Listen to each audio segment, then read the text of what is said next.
They're probably waiting for me to talk about this subject, the anglers that accuse me of using this illegal substance. This is the first time I've ever had a say on it. Mr. Tom Maker, thank you so much for joining us in Korda colours, if you like. This was one of the things, though, that you had to keep a lid on, wasn't it? None of it's ever going to be a secret. I'm fishing open access day tickets. Anybody could have come in and seen what I was doing. People have taken it too far.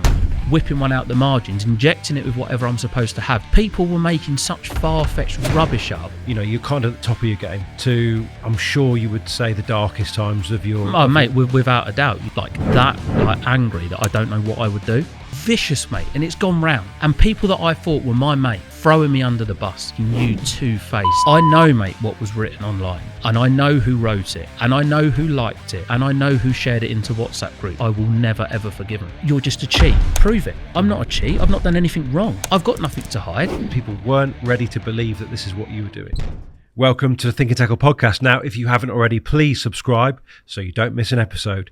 And today we are focusing on getting more bites with a man who's had more bites probably this year than I'm likely to have in the next decade. Mr. Tom Maker, thank you so much for joining us. Thank you for having me on. Not at all, mate. We're gonna talk about your area of expertise, which, and actually a real passion of yours, I think, is just catching more carp, isn't carp it? Fishing. Bites, isn't it? Catching carp. Well, mate, fishing, I love fishing. You know, I literally live and breathe it. But like you say, ultimately is I go fishing, not to always get as many bites as I possibly can, but my addiction of watching the bobbin going up and down, basically. Do you know, I've always thought, before we dig into that, most of the time when my alarm goes, I'm that panicked that I don't get a chance to really enjoy it, whereas you've seen it happen more times than, you know, I've had hot dinners. So I think it's, I not that you get used to it, because you never, if you are someone that truly loves fishing, you will never ever lose that buzz of hearing that buzzer going. You know, mate, I will be the first to admit I am the probably heaviest sleeper you will ever meet, you know, and I wouldn't wake up to someone stealing my van off the driveway, but if a buzzer went, I would be straight awake because I'm so tuned into it.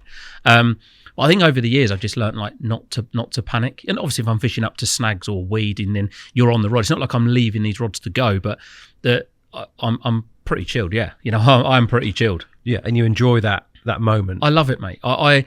It's like I said, it's like an addiction. Like I don't have any other addictions. You know, I don't smoke, I don't drink, I don't do anything like that. Like Cherry Coke. Is that an addiction? I don't know, but like carp fishing is my addiction. So my fix is hearing that buzzer go. You know, and everybody carp fishes for different reasons. I fish because of that buzz of the buzzer going, so to speak, and also catching carp. You know, and I don't, whatever size, shape that they come in, that cures my fix, you know. And as anglers, and I'm sure there's loads of people going to be watching this, catching a fish is not the be all and end all of life, but the feeling that you get when you do eventually catch a carp, it makes my whole world better. Not that I have a bad world, I have an amazing life, but it just makes everything better. It's so hard to explain. Like carp fishing is my addiction, and ultimately getting that bite is what cures my addiction, and keeps it going. Yeah. I think I want to focus today, like I said, I want to focus on getting across how you achieve these levels of bites, which is over and above the guy next door, and quite often most people on a lake. But what I want to dig into first is how you get there in the first place. What is it in your past, in your upbringing, in your influences that have led you to be the way you are? From a young age, like my dad fished the matches, fished the BCAC back in the day, and I used to go fishing, obviously, with my dad. You know, before we go any further, I was in a very fortunate position when I was growing up that my dad was an angler that worked a 5-day-a-week job, still does now, but every weekend he would take me carp fishing. Now, it started off bit bashing, which I still love to this day, but when we would go together, I was petrified of the dark, so we had to fish in the same swim. So when you're fishing in the same swim on a busy lake, you had to either take alternate bites, or if you was prepared to put 2 sets of rods out, which we usually did, certainly when we was fishing like the early days down at Chilham and on the Mid-Kent waters, you didn't have the scope to be able to spread your rods. You know, if you're in there on your own, you can spread your rods. And it become apparent quite quickly that, not that I wasn't learning other types of fishing, but where Dad was taking me, the venues that we were going to, that was the method that was working. You know, if we'd have been going to, say, venues where you had to use a boat, it may have taken me a few more years longer to sort of get a bit of expertise with a boat, and then you're dropping rigs in different places. But the venues that I was sort of brought up on were very, not minimalistic in terms of the water that we had, but when you're fishing with, say, 6 rods in a peg, if you've got 6 rods that are fanned out everywhere, it makes it very hard if you do get a bite to try and sort of nip one per one. So by fishing 2 separate areas, we could focus our efforts on them, and then if you do get a fish, it's a lot easier to deal with it if it starts to kite. So from a very young age, I was sort of, I could say, taught by dad, shown by dad, because ultimately he showed me everything that I know now, about focusing on one area, and making the most out of that area, so to speak. And in terms of, would we recognise your dad, Andy, would we recognise in the way he fishes the way that you would ultimately fish as well? Because I don't imagine he was necessarily doing that when he went on his own. No, absolutely not. And a lot of the fishing back when dad was sort of not, well, I suppose he was growing up really, because he's getting older every day. But, you know, back when dad was fishing in the early days, like he was fishing a lot on the Larkfield complex and Darren back in the day, I don't think that style of fishing was ever sort of thought about. You know, like the thought of fishing 3 rods on one area was like, why would we ever want to do that? And that was the era that dad had come from, was fishing in separate areas. But obviously when he started taking me, we were then fishing together, which sort of maybe changed the dynamic of his fishing. Yeah. But on occasion, like, well, quite a few occasions, you know, when I didn't fish with dad and I would just go along with him, he would fish how he would normally fish, which was stringers. You know, back then it's amazing to see how fishing's evolved now and how we used to fish back then. You know, it's different in a lot of ways, but the methods that we use, you know, the rigs that I use certainly nowadays are the very first rigs that I learned how to tie, because nothing's changed in that sense for me, because that's one of your biggest things that you gain your confidence in. But sort of how you apply them is slightly different. So yeah, watching dad back in his early day was very different to sort of how I would fish now. But ultimately, he did fish in matches and he was good at it. You know, he was the BCAC champion. I believe it was the year after Dan and Damien had won it. So you're going back quite a few years now. And they were fishing then, you know, in a swim. You've got your area of swim. You can only work that bit of water. So it made sense to congregate the fish into a certain area where you want to catch them from, rather than sort of spreading the fish around the peg and potentially someone else who's in the peg next door or opposite stealing those fish away from your peg. Oh, and actually it was something that you were going to touch on, wasn't it? The fact that you're back at Korda now, is actually quite. There's a degree of sort of symmetry to it, because back then when Dan and Damon won the BCAC at Nichols Leisure, Nichols, it was around the time that you actually were starting to, you know. Yeah, well, it was going with dad, and then obviously dad had won it, and it was like, oh, Andy Maker's got a son. You know, we'll give him a little bit of gear. You know, I'm talking back then, you know, it's like a few packets of hooks and stuff like that. But because I was a youngster getting into fishing, ultimately, even in this era now, the youngsters are the people that you need to support, because they're the up and coming people that will keep carp fishing going in years to come. And I think it's like anything, you know, when people are younger, there's not, companies are skeptical, but when you sort of, as you're growing up, things can change. And as much as you can love fishing 1 minute, the next minute you can sort of fall out of love with it. And like I said, I've been very fortunate with dad through my younger years taking me. And then one thing led to another. And yeah, I was with Korda. I mean, you're probably talking 17, 18 years ago now, because there was a little period in between where I was with somebody else. It's sort of another opportunity came up, but a long time. And I've known Dan for all those years, and we've never sort of fell out of touch. You know, it's not like how people think where you don't speak to each other, you know, seeing the guys at the shows and you're always speaking to them. So yeah, it's gone full circle and I'm back home, so to speak. Brilliant. And actually your first answer about the way that your particular take on fishing three on a spot came about is one of the questions I was going to ask you, because I don't remember where I first saw that kind of approach, which actually has become the sort of defining approach on a lot of complexes like your linears particularly. Where did you first see it? You obviously did it yourself. Did you then come across other people doing it as well? I think one of the most iconic venues in the world of carp fishing is Horseshoe, the carp site at Horseshoe Lake. And that was always somewhere that you would read about in the magazines. The fish used to move frequently all around the lake, and you basically used to put a bucket of bait, out with, at the time, a Gardner pocket rocket. So you can imagine how inaccurate it was compared to how you could fish it now. Fish 3 rigs over the top, catch a couple, then move on.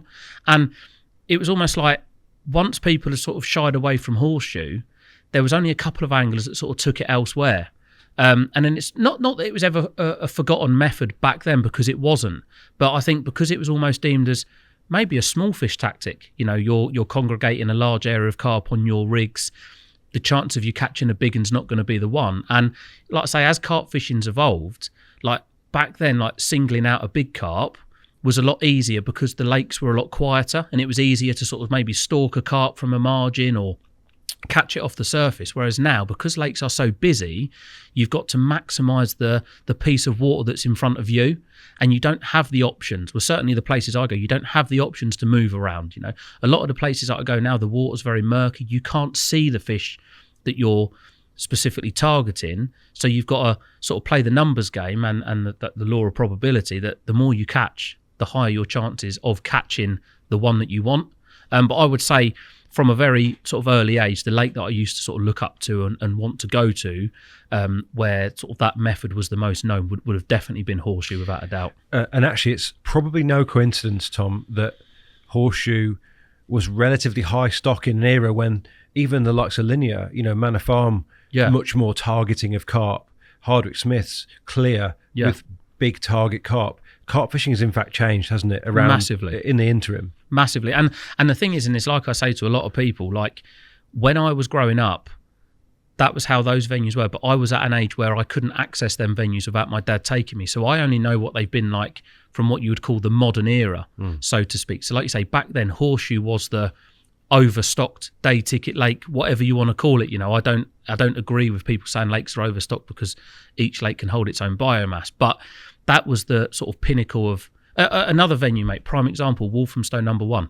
You know, two probably the best 2 anglers that I'd ever seen, or still to this day, with a spod rod, Carl and Sean Pashley. Me and Dad used to fish at Walthamstow. We fished it for years and years and years. They used to turn up on the number 1, and they had made these spods out of VO5 bottles, and they was to spod up to the island, and they were phenomenal. There's Walthamstow there now. So the number 1 is the one with the big island in sort of in the middle. But back then, like when I was growing up, that island, I mean, the long chuck peg is 110 yards. Yeah. But back then, mate, it was like, wow, how are these people getting that bait to there? And that was the very, very first venue where I used to sort of practice spodding. Dad spent a lot of time on the 2 and 3, which is the 2 lakes that you can see that sort of adjoined, that run on the right hand side of the picture there. Dad used to spend a lot of time there, and I used to get his, and I remember it as a Rocketeer spod rod, 5.5 pound test curve, little mini Gardner pocket rocket, and I used to just spod water out to practice. And I used to watch these 2, you know, Carl and Sean, phenomenal, mate, at spodding. And you sort of watch the results that they were getting, and they were catching more than anybody else. And you sort of look at it and you think, well, I know they're on a different lake to me, but they are out catching anybody. And even though I was a lot younger back then, I was still taking note of what was going on. I'm not saying that, you know, I was watching everything they do and I had everything written down, but you could quite clearly see that these 2 guys were a cut above the rest, and the way that they were catching was 3 rods as tight as they possibly could, and basically getting a massive feeding area going and catching as many as they possibly could. I think it's fascinating though that the young Tom decided that performance, or the performance elements of fishing, were something that needed to be practiced to the point where you could then do it. Because you're quite, I've watched you fish enough times. It's very smooth. So this is not the sort of thing that comes about by accident, is it? No, it's the way I like to say my fishing is very basic, but it's having, you could say, the knowledge of being able to apply the basics to make it as efficient as possible, you know, and this probably goes for anything in life. The more simple that you break things down and make it, and the more that you do it, the easier it becomes. With the casting, you know, you can go and you can be taught how to cast, but being able to fish is a totally different thing. You know, casting long distance is all well and good, but being able to get your rigs on the same spot, knowing why you're doing stuff, remaining consistent. I think in carp fishing, the small percentages make the biggest differences, but ultimately consistency is key. Not results, you know, because you're not going to catch every week, because ultimately you're pitting your wits against a wild animal every single week, regardless if there's 1,000 of them in a lake or if there's 5. There's so many factors that can sort of chop and change that. But being consistent in getting there, getting your rods clipped up, casting out, hitting the clip, baiting up, there's consistency is massively sort of in my fishing the thing that I probably focus on the most. How quickly were you very serious about carp fishing and catching more carp than you already were? I mean, so my very first time that I went carp fishing, I'd been fishing for like bits and pieces, was a place called the British Eurolite Factory, which was in Gravesend, down where I used to live. And I remember catching a couple of carp, and it was sort of become an addiction very early on. But I think what kept me into that was the fact that basically I could eat pot noodles, light the grass and toast digestives on the grass. And I used to do it so many times ever I used to go. And that sort of kept me going. And then because Dad was taking me consistently, and not that I was going to get in trouble, but it just gave me something to do, rather than just going out. Not that I didn't go out with my mates, because I did, but maybe not as much as what I probably should have done. But it was like I could just focus on something, and not that I'm that way inclined, but it gave me something to sort of just in effect focus on. Dad was taking me, and really it was nice to do stuff with my old man, and rather than him just going away on his own, because obviously back then when I was living at home, he would go away every weekend. Now if I didn't go with him, then I wouldn't see my dad all weekend, and I wouldn't see him all week because he'd be at work. So by going with Dad, it meant that not only could I spend time with him, but also we just got to go fishing together. And how quickly were you catching more than he was, Tom? I mean, back then it was almost like, oh, you've just got like, the golden touch and stuff like that. But I think what was happening back then, and it is sometimes when I was casting out, because I was learning how to cast, it might not have been landing as perfect as what Dad's were. And you see it nowadays, sometimes I think you can be too perfect. And I think that I was more sort of, I'm just going to leave it there, or I'm just going to do this. I'm going to try that. And it was never a case of like, was I ever catching more than Dad? But I think we was both doing a similar thing, but we was doing it slightly differently. There he is, the old boy there. That was it's a really, really cool picture, that, because we went back and filmed at Walthamstow in August, late August, start of September. And for Dad to be there, and the cool story about that fish is that was actually a carp that we caught when we fished it together. Back when I would have been, I don't know what I would have been. What a moment. Yeah, and it was to share that with Dad is incredible. And and Dad's caught some mega fish from Walthamstow. He's caught the big common out the Lockwood, which he's never spoken about. He's caught a lot of the big fish out the West Warwick. He's been around for a long time, Dad, and he's completely different to me in the sense of not that he doesn't like publicising what he's done, but he's helped me to get to where I am. He's obviously extremely proud of what I've managed to achieve or get to, so to speak. But to go fishing with Dad is like, yeah, it's amazing. So he come to visit at Walthamstow, and to catch a fish like that has been in there and we caught whilst we were there. And you think in those 20 years since we last fished Walthamstow, I've moved away, I've had a baby, I bought a house, changed like job, so to speak. There's so much has gone on, but yet that carp has still swum around in that lake, and we had the same time with that fish there as what we did all them years ago. It's Walthamstow for me is probably what taught me most about carp fishing, because it not only teaches you about how to feed the swim, but it teaches you not to be lazy, move on the smallest of shows, be active, be mobile, don't set up a load of gear. If you need to move, you've got to move. And Walthamstow was great for that. What the stow's all about. It's about moving. And I remember like back in the day, I remember I used to have what it's like when you as a kid, and I used to open a tackle box catalogue. I used to go for it, circle everything that I wanted. It'd come to about $5,000. Like Dad's like, you're not having all of that. And I remember I got a Nash, they used to make these all-in-one suits, and they were huge, but I used to put that on, put my Peter Storm waterproofs over it, and then we used to just walk around. Dad would never take a brolly or anything like that, and I used to just lay on the platform down the bottom and just sleep all day. But like I loved it, and that's sort of, I suppose, what's toughened me up to do what I do now.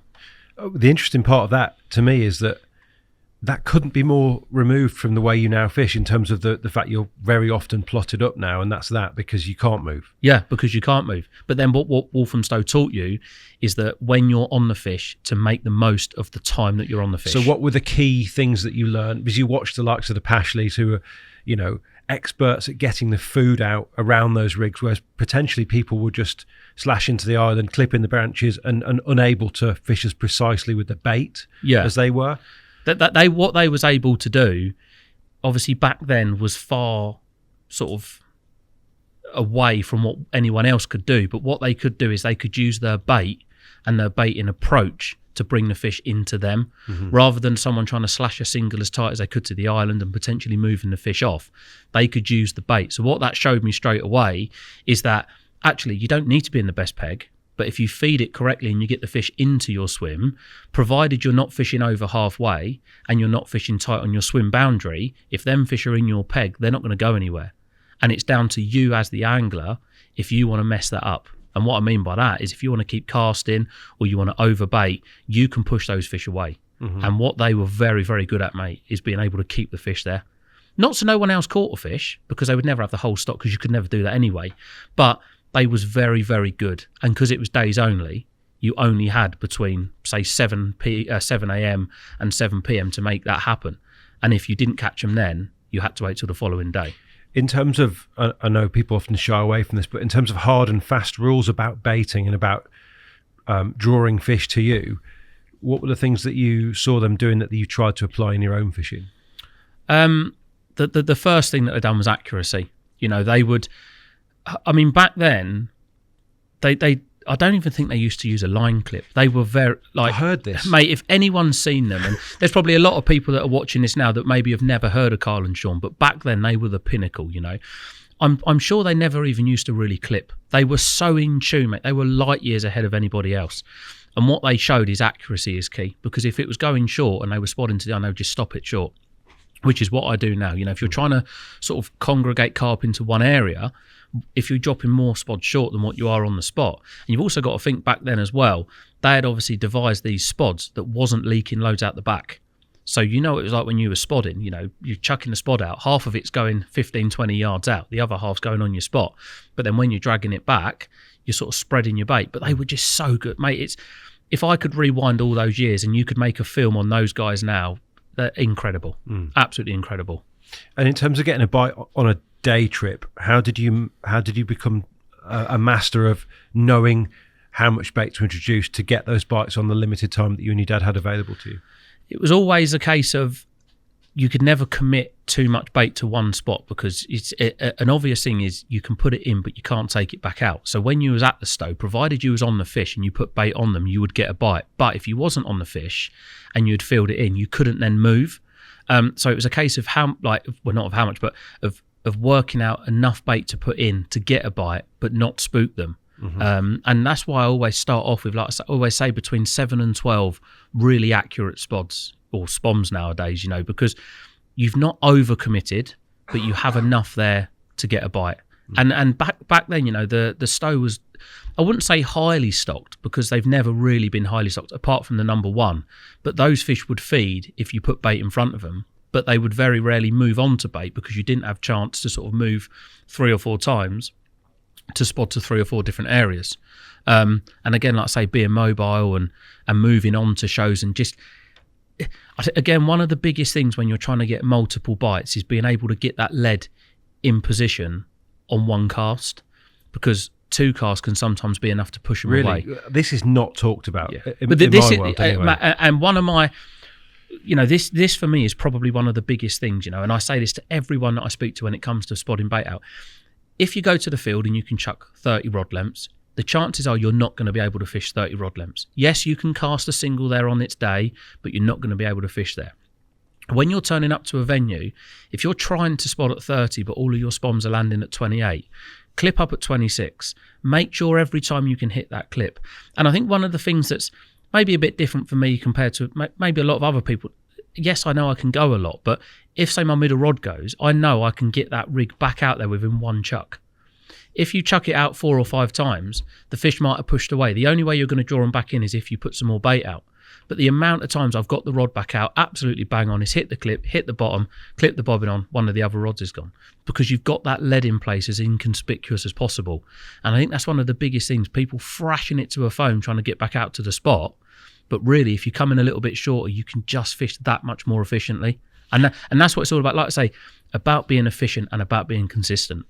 Does that mean at times you'll settle for a drop that wasn't quite the same as the last one, but you know it's in the zone? Yeah, because if you're clipped up, and again, like I say, it's all the small little things.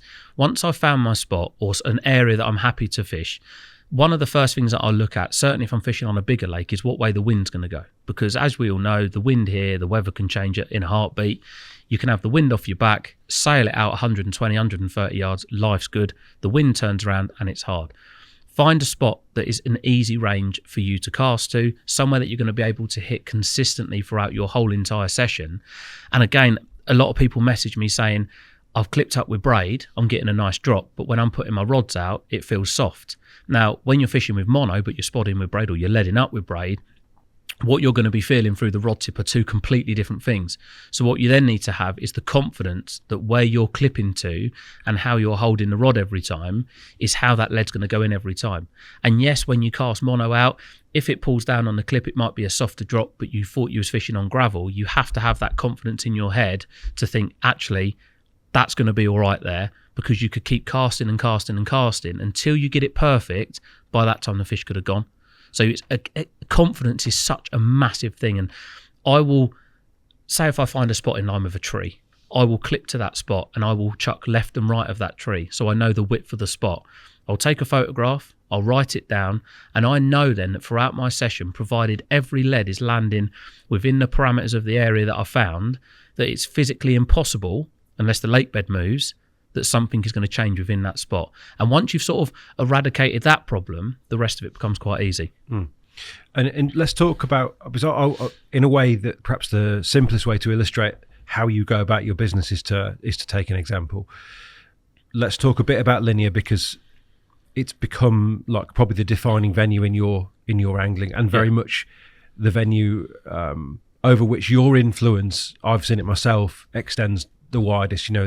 People are influenced by what you do and what you say on linear fisheries. So let's have a little think about how you approach trying to catch multiple carp using this 3-rod on the spot tactic on linear. Now, the thing about linear is you're unlikely to be able to get on the fish necessarily. Yeah. But let's think, or maybe I'm wrong, Tom. Maybe you always can.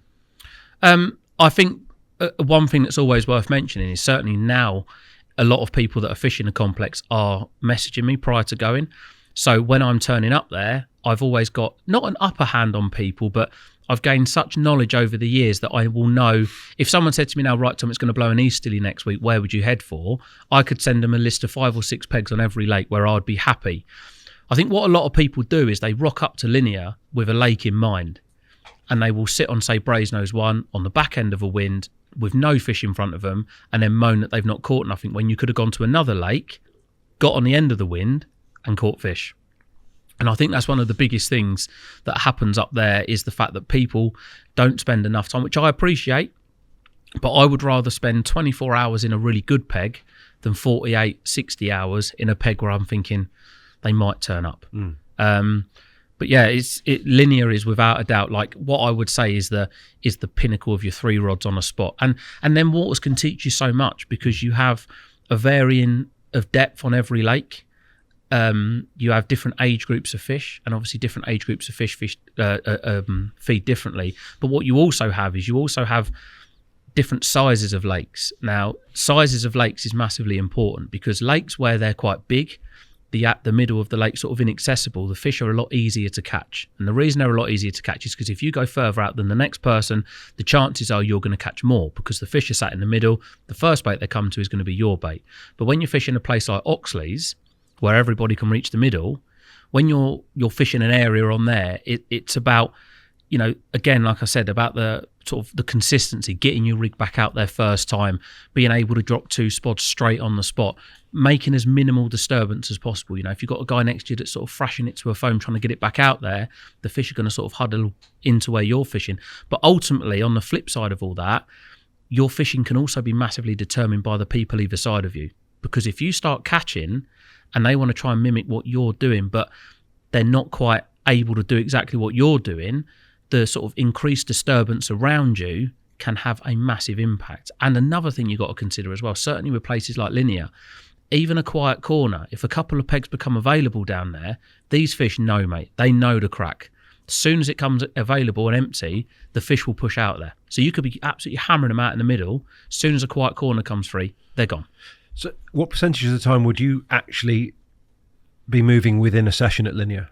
I would say there's probably not many times where I don't move or don't consider a move, because I'm one of those, like, I'm not saying I'm going to catch every time I go there, but what attitude I have when I turn up there is I want to, basically when I leave to go fishing, I want to be driving home from however long that session is, whether it's a night or 3 nights, knowing that I've tried everything that I could have done. I don't want to be driving home ringing my mate saying, oh, do you know what, I wish I would have tried that.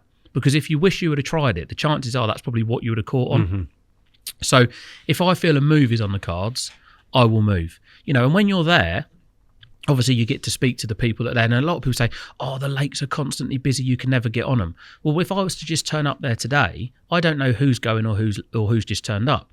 So unless you go and speak to these guys, you don't know. And the amount of times I've walked around and just chat to them like, any good, mate? Oh, yeah, I'm off in a minute. Cool. If you don't mind, I'm going to jump in here. And I know this isn't a way that, a lot of people are like, oh, I couldn't do that. But it's the way up there, and I am the same as everybody else. When we're doing filming, we will have a swim because we're going there for work purposes. There's yourself, there's a lot involved. You've got a camera crew turning up there. You've not necessarily got the pressure to catch, but ultimately when you're doing a film, you want everything to run as smooth as possible. But mate, the amount of times I turn up there, probably 2 or 3 times a year I'll have a swim, which for filming purposes. But even now, if I'm just going up there to vlog or maybe to do something for our channel, I'll just turn up there like everybody else. But people will never sort of see that side of it. They will just assume that it's closed, it's baited, whatever, because that's what people want to see. But I turn up like everybody else. And mate, I'm sure people will be watching this that have spoken to me around the complex. I'm just like everyone else, mate. I turn up there and I fish that complex as I fish anywhere else because I absolutely love it. I guess people could be forgiven for thinking there's kind of a grapevine, the warm nest syndrome. People are on the phone. This swim's coming free. That swim's coming free. And if you're privy to that information, you're more likely to get back on the fish. In reality, is there any truth to that? You're always going to have an element of that because any lake that you'll fish, there will always be friendship groups that are formulated, whether that's on a syndicate or on a day ticket. A lot of the time on a day ticket, I'm seeing the same guys week in, week out. You get to know these guys. They will maybe ask me for help and I will text or will message them back and say, I would do this, this and this. Once they've caught one, they message you, mate, I'm here till tomorrow. I'm going to be going home. I'm not saying to them, leave a bucket and a peg, I'm definitely going to go there. But I'm on the gate knowing that the guy in, say, peg 7 on B1's packing up, whereas the other guys don't know that. Mm-hmm. But that's not me trying to get the upper hand on anyone. That's just being in a little bit more of a fortunate position. But what I will always do is I'll never do longer than maybe 2 or 3 nights. Because if I'm catching, I wouldn't want to sit and hog a swim just for the sake of it. I would rather someone else go in there and have an opportunity to get some bites out of there. Mm-hmm. But I think anywhere that you fish, you're always going to get sort of friendship groups formulate. And you know what it's like, you go onto lakes and you'll be like, oh, them lot over there, like they're a little clique of guys, and that's cool, let them carry on with it, and I'm not bothered by that, because ultimately I'm there to in effect not cure my addiction, but to sort of get my fix of my addiction of being there, and that's enough, and I've met some amazing people through carp fishing, friends for life, people that you'd never think that you would, in an everyday situation, you would ever cross paths with. Before we dig a bit deeper into the way that you fish linear, talk to me a little bit about those friends. Talk to me a little bit about the influence that people like Kev and Bart have had on your fishing, and perhaps you on theirs, because these are people that, if you had a clique 10 years ago, maybe these people were in your clique, weren't they? Yeah, I mean, I've known Bart very well for the past sort of 10 or 11 years, but I've known him through growing up through the industry. And Kev, Kev is an absolutely amazing angler. To be honest with you, Kev was one of the original, what I'd call horseshoe people. I remember seeing pictures of Kev back in the day, fishing free on a spot, same as Bart. But they live down that part of the world. They're from like Somerset, Swindon way, and they was able to fish there. Whereas, what's to say if I hadn't have fished down there, I wouldn't have been part of that as well. But they're also a bit older than me. I'm only 32, and I think sometimes a lot of people are, oh, you've been around for years, but I'm only 32, But I think Bart, actually, bless him, he's knocking on to nearly 40 now. So he's 8 years. But you take that back to when I'm a teenager, when I'm 12 or 13 going with my dad, he's 20, he's got a driving license, he's got a job, he can go fishing whenever he wants, whereas I was very restricted. And it wasn't until I obviously passed my driving test that I was able to go out on my own. But had I been born sort of 7-8 years previous to that, then my whole fishing dynamic could have potentially changed. And in terms of, in which case, did fishing at Linear, was that more transformative on the way that you fish now, as opposed to you perhaps bringing those methods to Linear? Did it change you more than you changed it, if you like? Yeah, I think going to Linear, you had to sort of adapt to those specific venues. And obviously, we're talking about back in the day that Horseshoe was more of a sort of highly stocked venue than the other places that I fished. I certainly wouldn't have fished Chiller Mill, spotting it up with loads of small particles. That was boilie fishing, spreading them with a stick. Okay. But that fishing was never documented because social media wasn't around then. And somewhere like Linear has always been not necessarily renowned for having higher stocks of fishing, but the way in which those fish fed was very, very close to what Horseshoe was like. Putting your bait out, a lot of footfall, the fish are moving around, and you needed to sort of trap the fish in your peg for as long as what you possibly could. I think the way that I fish now is obviously the way in which I personally believe will get me the most out of a peg when I'm in that swim. If I thought that there was a method where I would catch more fish, then I would do it. But I personally think that the way I fish up there, and it goes for any venue really, in my heart, I think it's the best method. People will be watching this being like, well, it's just a one-trick pony method. But everywhere I go, even, some of the venues that are not harder, but maybe require a little bit more of sort of a thought process. Just recently I went to Lynch Hill. I was very fortunate to get a guest session on there. Mate, I leaded it to death till I found a spot that I was happy with, spotted half a bucket of bait out of it, put 3 rods on the top, and I caught 3. I'm not saying that someone else wouldn't have done that, or I wouldn't have caught 3 doing something else, but when you're so confident in a method, you just have to take it everywhere, because ultimately, if you're fishing for a solitary carp, that solitary carp can be very, and I liken it to say like kids in a playground, for argument's sake. If there's one child in the playground but there's a bag of sweets at the end, they might not go over there. They're not really that interested. They might nip over and have a little one, like a little sweet every now and again. As soon as 3 or 4 kids come in and they're having a competition, it's sort of the caution or greed outweighs the caution. They drop their guard and bang, before you know it, you've got a frenzy around this bag of sweets, so to speak. And I sort of see that's how carp are. And if I was targeting one specific carp, I don't have the patience to start with anyway, but unless I can create a bit of a competitive feeding zone, I think that's what gives me the best chance of catching. And like I've said, mate, time and time again, confidence is the biggest thing. So you need to sort of use a method that you're confident in, because ultimately wherever you take that, there's a good chance it's going to work wherever you go. Would it be fair to say that confidence is perhaps why you haven't taken that to some, in inverted commas, harder venues, because it's just not something you've done much of? I think as well, like a lot of it is, I do get quite bored not going to the, because it's going to sound quite contradictory, because obviously I go to Linear quite a lot, but it isn't the same lake, it's going to different lakes all the time. But with the way that my work sort of schedule falls with filming at different places, I don't have enough time to sort of focus a lot of effort onto one particular venue. It's always, can we do a bit of filming, or can we go there, or can we go there? So it's very hard, but mate, I would be happy to take that method anywhere. And I believe, I speak to a lot of the what I would call, in inverted commas, big carp anglers, and the amount of times you speak to them, like, I'll put 2 rods on that spot. It's sort of, it has evolved into their fishing slightly. I'm not saying that if they put 3 on it, they would catch more than what they catch now, because I don't fish the venues that they fish. But certainly if I was to fish other venues, which could well happen in the future, I certainly wouldn't go there and fish how they fish. Because again, back in the Walthamstow days, there was a lad there, Jimmy the student, Jim Matthews, which I'm assuming Jim. Yeah. absolute legend. And he always used to say, if you do the same as everybody else, you can only ever expect to catch or do what everybody else does, you know, and that's so true.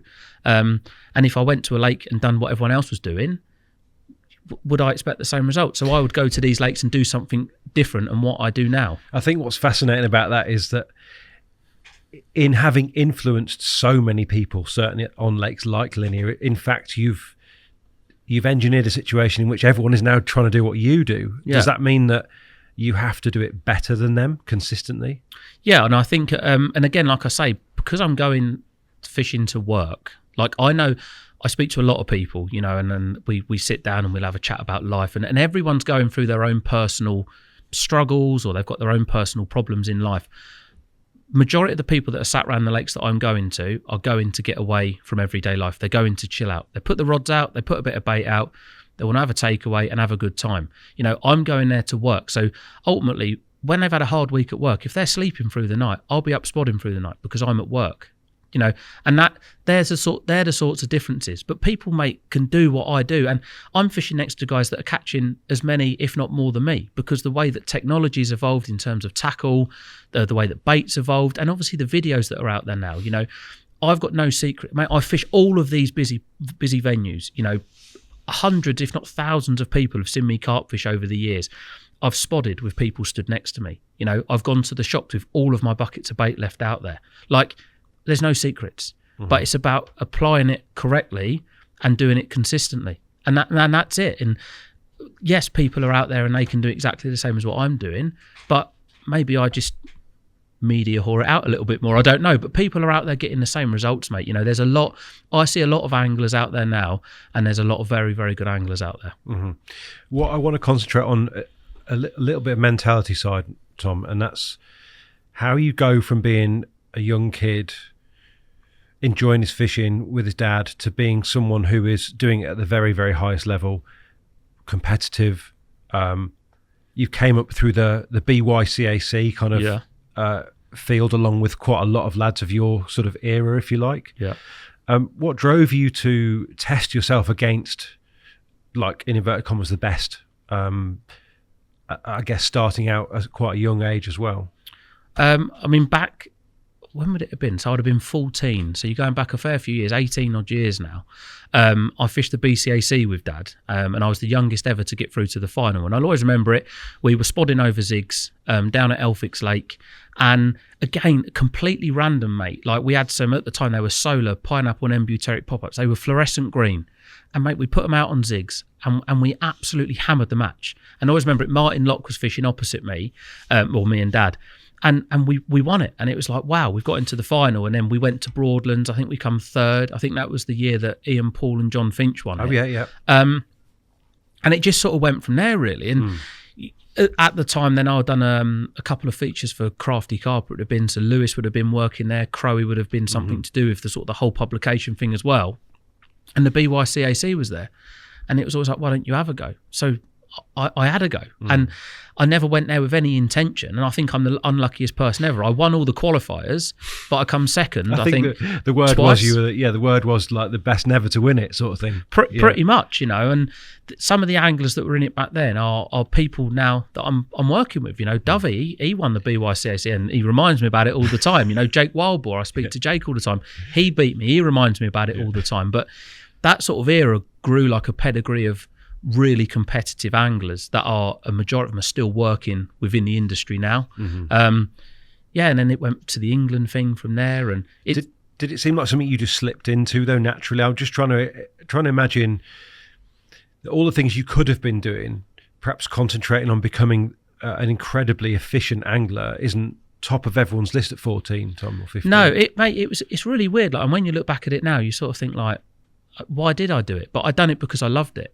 And I enjoyed it, and it was always the buzz of again catching a fish, and the competitive side. Like, I remember used to sit in the mat and I'd be like shaking towards the end of a match, thinking, "Come on, just be over." And not that I don't have that competitive match side in me now, but I have the competitive side in me that I want to try and do as best as I can whilst I'm there. And it was never like Dad pushed me, you know. And I think that's one of the biggest things as well, that Dad never pushed me. He never said to me, "Do this, do that," you know. And back then, it wasn't about vlogging for social media. You know, it wasn't about trying to be a superstar on social media. It was about doing something because you loved it. And I think that was obviously the biggest thing. And Dad used to take me up to these events, and always back then, you know, I was a bit of a target because Dad had won the BCAC. I had some help with Korda, and you know, back then a lot of the kids that were going, they weren't maybe in as a fortunate position as myself, where my dad was taking me. And you know, I remember when Alexi Bygrave won it. That was the year I come second. His nan was bivvied up behind him. You know, so he had he had no help from any sort of adult, so to speak. He went fishing because he loved it. His nan used to take him everywhere, and mate, he beat me. You know, not that I was ever unbeatable because I never won it, but these other people were going there, and there wasn't many people that had their dads there that were taking them. You know, I was very, very fortunate that Dad was there to support it. But one thing Dad always said to me whenever I was growing up, and certainly when I went through secondary school, is he said, "I don't care what you do in this life." He said, "Go to college and get a trade," and that's what I did. Was he your runner on these? On the BYC? I say runner. He was my sitting tea drinker. Yeah. He used to just sort of get on with it. Just he knew that I could fish, and I think one of the weirdest things as well is, even though it might only sound small, is I'm left-handed, he's right-handed. So he used to proper cop the ump with me when it come to sort of tying rigs, because everything I'd done looked a little bit sort of like arse about face, and he's like, I can't do that. But I've learned to fish like with the reel handle on both sides of the reel. So he used to just be like, just get on with it. You know what you're doing. And what he used to do is, back then, obviously, because he'd won the British Championships, it was quite a prestigious thing to win back then. I'm not saying it isn't now, but it was a lot more back then. It was more a who's who back then, wasn't it? Yeah, it was. It was a massively sort of like coveted event back then. And a lot of people used to come into the swim. So he used to just be like, look, just keep back, just let him do what he's got to do, you know. And that was that basically. And so the tactical advice, there wasn't any. You were actually developing your own way of fishing. No, he used to say to me all the time, like when I used to chuck it, and I used to be like, oh, that bit went, are you happy with it? And I'd be like, not really, redo it. Like, not forcefully, but he sort of taught me that'll do attitude isn't good enough. If anyone's asking the question, it's almost always got to be redone, hasn't it? Never ever go to bed or never put that rod on a rest if you think that'll do, because that'll do is not good enough. And if it means recasting it 5 times till you get it back in where you want it to be, do it, and don't worry about if anyone else has got anything to. And I think that's a lot of things as well, is people get quite embarrassed about other people watching them around, like, I don't care, I fish. And even now, mate, like, you might snap a spot off, or you might snap it happens to us all. It's not, these things are not sort of, you know, you can't not do them. And Dad was very good at just being like, are you happy with that? I'd be like, redo it. You know, not pushy, like he's not like a pushy parent. He just said to me, if you're happy, mate, leave it. If you're not, just redo it. Were these your first visits to Linear on the BYCAC? Yeah, one of my very, very first visits to Linear was a practice session, and I remember going up with Dovey and Ben Freeman, and we fished on the bottom end of Brasenose 1. And again, back then, mate, we had like 50 or 60 fish. And these were like 10, they were 12, that big, 15 mate, pounds, you know, but we loved it. Yeah. We loved that type of fishing. And then Tom obviously won at Oxley's. So we've grown up doing that type of fishing. And mate, it's so nice now being back at Korda to be able to fish with a whole host of different guys. And I actually went out with Tom, would have been February. And like, I'm not saying like I didn't expect him to be good, but it's so nice to fish next to someone like Tom that sort of fished back then when I did, and to like, Tom loves it just as much as I do. You know, I think if you are an angler, you love any type of fishing. And yeah, I remember sitting there. Like, I went fishing with Tom when we were kids. Like because Tom's a bit older than me. When he passed his test, he used to drive down from Essex, pick me up in his little Clio van that he used to have, and we used to go fishing. And we've not grown up fishing together for all of our time, but like we grew up on a similar sort of circuit. And yeah, that was one of my very first trips to Linear. And I remember, mate, my old man used to drop me off. You know, Kent to Oxford is a long way, 121 mile, I think it is. And Dad used to drop me off with my barra, and he used to drop me off on a Saturday and pick me up the following Friday because he'd be working the week. And I used to just walk around and fish all the lakes. And even back then, you know. Was this school age though, presumably? If you've got week sessions, there's got to be some holidays or this something, would have right? been school ages, So I would have been, I mean, going back to the BYCAC, 14, 15. Yeah, but before I could drive anyway. Way before I could drive. Yeah, I never drove until I would have been 18. Presumably, so you've gone to college. Was it electrical? Electrician, yeah. Yeah. So you went and did that yes. alongside your fishing. Yes. are you at this stage driving up to Linear on your own? So at that particular stage, when I'd passed my driving test, my boss that I used to sparky with, Matt, he's a carp angler, and he used to let me have a lot of Fridays off. And I was fishing a lake in Essex, a syndicate lake in Essex. I was going there. Then I was driving up to Linear on my own, but I was starting to venture to sort of different places. You know, I had my little red Peugeot 306. I used to bomb around all over the place. Started to go to different places, but it sort of opened up a lot more doors, as driving does. You know, like you can go wherever you want. And then I had a syndicate ticket on a lake in down in Surrey called Mercer's Park. But again, back then I was in a fortunate position through Dad to be able to get onto Mercer's. I mean, you caught 40-pounders as a youngster, real youngster, didn't you? Yeah, yeah. From Mercer's, for instance. From Mercer's, yeah. I think my first 30-pounder was caught in 2005, 2006, and then I was on Mercer's. And things just said, like, again, it's all about, I will never, ever lose sight of how much my dad helped me. And, you know, and I know people will be like, oh, you didn't get there. You only got there because your dad helped you. And I'll never say that he didn't. You know, I'm not going to sit here and deny it. Like, without my dad, I probably would have had a very, very different career path, so to speak. You know, I might not have even got into fishing. But with obviously Dad getting a Mercer's ticket, me then getting on Mercer's, me passing my driving test, I was able to focus a lot more on there. Then I got a Golden Gates ticket, which is a lake in Essex. But back then it wasn't the social media days. So all of this stuff sort of goes undetected. And then it's not until you get to a busier day ticket lake where people maybe start to sort of associate you with more, so to speak. In terms of the fishing that you were doing on the likes of Mercer's, surely that can't have been the same tactics as yes, it was. Yeah, and I mean Dan was on there back then. Well, I think he might have come off the year before the year I joined or something like that.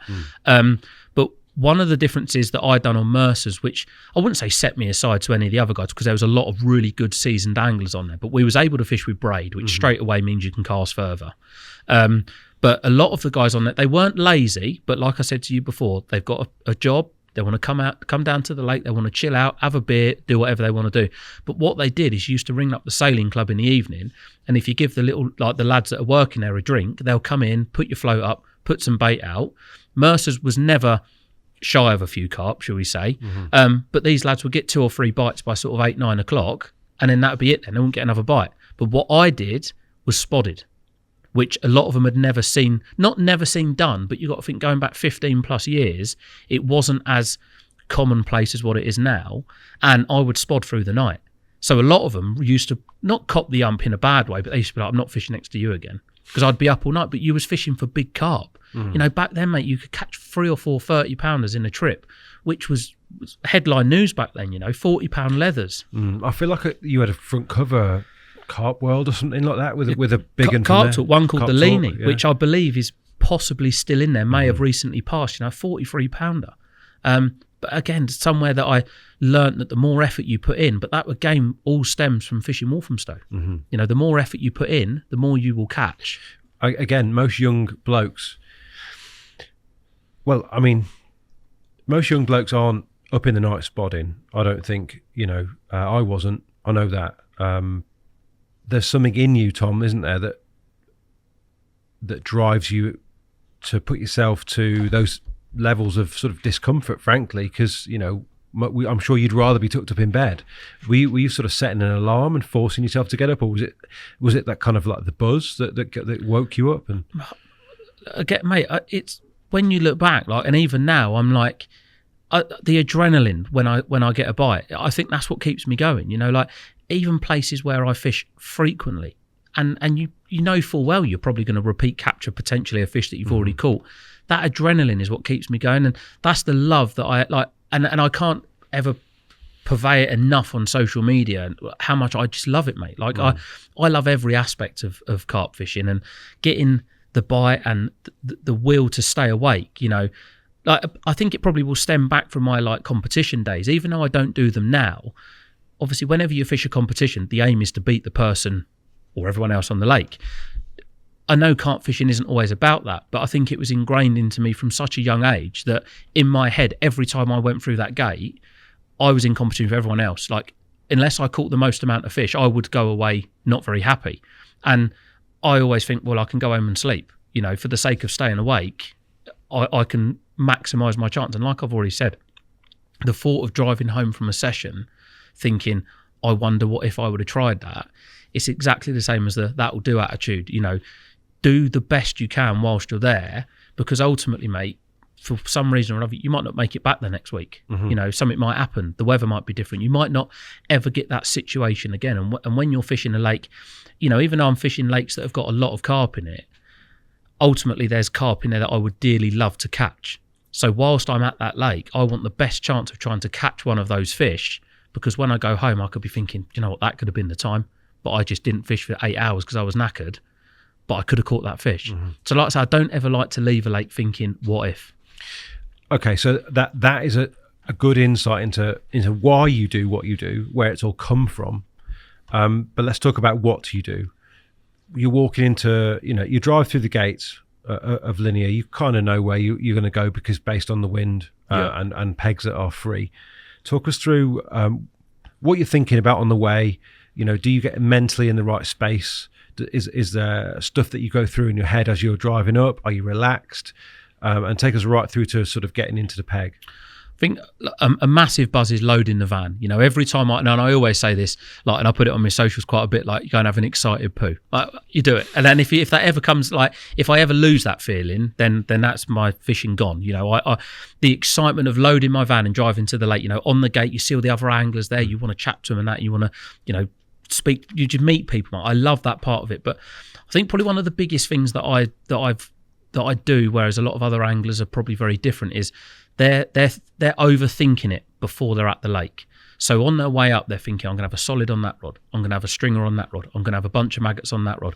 I'm going to try this. I'm going to do, and they're overthinking it so much that their start point is they don't really know what they're doing. And I've done a lot of tuitions over the years, and the amount of times people pull a holder out that's got 3 different setups on it, and it's like, what you're going to use? And like, wow, I've seen that in that magazine. I've seen that. It's knowing about the method that you're going to use for a particular lake. The biggest thing when I'm getting to a lake is, first of all, I'm looking, what's the weather going to be? Because the weather's the biggest factor. Wherever you go in the world, weather is the biggest factor, and it can determine swim choice massively. How far, not necessarily how far out you're going to fish, but can I fish consistently from the time that I'm here? Can I get on the fish? And once you've got a start point, like, if, you know, obviously over the years at Walthamstow, I learned that very little bait, say 7 to 12 spods, was the right start point. So now 15 years on, just because I go to Linear doesn't mean I should put 35 to 40 spods out to start. Always start with what you know works and then build it from there. And like I said, mate, he's doing it efficiently. So I can get to a lake, mate, I can set my gear up. You know, even since I've changed all of my kit over it, I've got it in such a routine now and in a place that I can sit in my bivvy, I can put my hand down there, that's where my holder is, my tackle box is on the end of my bed, and I can chop and change very easily between everything that I've got. And it's about being efficient and making the most of your time when you're there, and like looking at smaller changes. You know, look at the guys either side around the lake. You might look at a guy on the far bank and think, I would never listen to him, but he might do something or catch something, and you'll think, well, hang on a minute, if he's done that, wonder what if I do that, you know. And watching other anglers, I think the biggest thing that, like I say, the ultimate thing is knowing that when you get to the lake is how you're going to start. Because if you haven't got a start point, it's very hard to sort of get the session going, so to speak. I think it would surprise people, actually, that this 7 to 12 SPOMS thing, it seems so subtle, Tom. I think people probably would imagine that you fill it in. That's the sort of persona that you get from people is, oh, he just fills it in because he gets free bait. Couldn't be any further from the truth. And obviously, again, another thing that you've got to consider is that you're going into a swim that has been fished. You know, it's not like it's been vacated for 3 or 4 weeks. It has been fished. So I don't know how much bait's been put in that peg before me, but what I do know is that my bait is going to be condensed in a tight area, and if there is a fish there, it will probably avoid the other bait that may not have been eaten for the past couple of days, eat my bait, and then I can sort of concentrate them into one area. But that is definitely one of the most common things that people say, oh, it's all right for you, you can just fill it in. I would happily now, anybody in the comment section, take them fishing and say to them, right, I will give you my budget of bait, which, you know, very fortunate position, is pretty much whatever I want, and you can take my bait and I will order what I would normally order, and nothing would change in terms of results, because it isn't about how much bait you've got, it's about how you apply that bait. So we're in our swim. let's say it's B1 because it's the one that everyone seems to have in their minds these days. Fantastic water, mate. The rise of B1 has, kind of coincided with your own fishing, hasn't it? Yeah. In many ways, opened in about 05, 06. Would have been about then, yeah. And is now, it's probably the premium big fish water on the complex. In terms of a day ticket venue, you're probably fishing for 300 plus 30s. Mm-hmm. A lot of fish. Do you consider it sort of the most natural fit for your angling, Tom? I would say in terms of a venue that I enjoy the most, where I can learn the most, is Brasenose 1. Because what it teaches you is, mate, Brasenose 1's the shape of this table. Mm-hmm. You've got 1,800 carp in there. On its day, it is relentless, non-stop. Carp showing, catching all around the lake. Flick a switch, mate, and you wouldn't think there's a carp in there. And the thing is even though it's Brasenose 1 and it's got the name of being a runs water, mate, it's actually a hard water, and it's hard for a number of reasons. First and foremost is being able to get on the fish. Secondly is being able to fish for the fish. And thirdly, the weather can really mess you up. It's a big expanse of water. And no matter how good you think you are at spodding, how accurate you are, the wind, the undertow and everything on there can really hinder your fishing. And it sort of makes you think all the time. And what it does show me is that no 2 days in carp fishing are ever the same. That's probably the biggest thing that it's taught me. You might catch a carp on one day and you might think, right, bite time this time, it's going to happen tomorrow.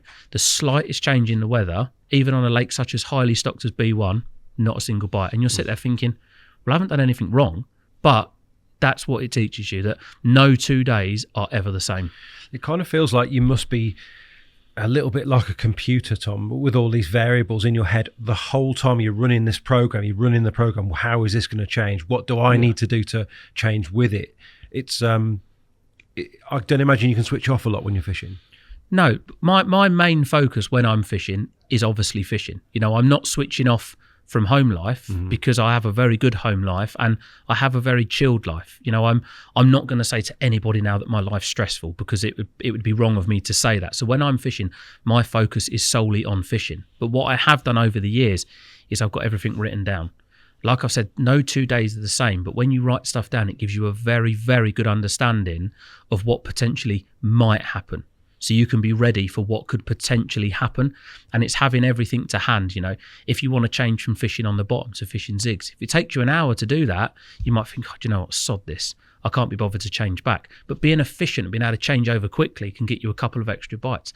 And the amount of times I've done it where I've not caught anything off the bottom, put one zig out and it's gone. And then the next thing, by the end of the day, you've had all 3 rods on zig, but you've caught 10 fish. If you hadn't have made that small change in the morning, you might have had a blank session. And I firmly believe that no matter where you're fishing, at some point, if your rig is in the right place, that a carp will always feed. But it's being in the right place. That's probably the biggest thing. So how do you find that?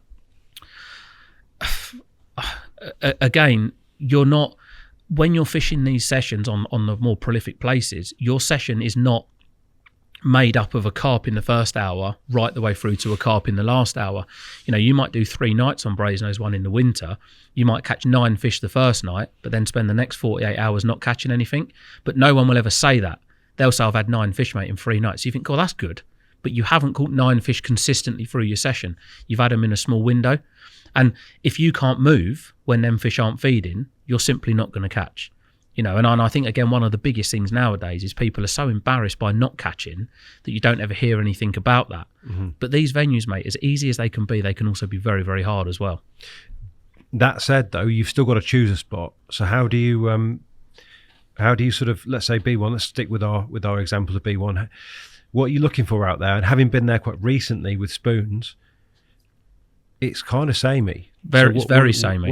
How do you make sure that you're on the right spot? So the first thing that I always do is look at the guys either side of me. If the 2 guys either side, what it's like, mate, it's common nowadays. You speak to somebody, the first thing they want to tell you is how many wraps they're fishing. You walk straight in the pagaie and I'm like, yeah, I'm out fishing 23 wraps. Cool. I'm not really interested where you're fishing. I wasn't going to ask you that, but you've told me. So I know then that person's fishing there. I'll go a rod length further if the weather allows me to do that. As soon as you go a rod length further out, as them fish are patrolling down the middle, the first bait that they're going to hit is going to be your bait. Now, on the bottom, you haven't really got anything. You could spend forever and a day leading around in there, and you might pull across a gravel patch. whoop-de-doo, you're fishing on top of where the last person probably put his bait out and caught fish from, because there is nothing out on the bottom there. But then what you've got to do is you've got to fish your bait as accurately as possible just past the guys either side of you. And like I said, mate, with the undertows and stuff, is getting your bait.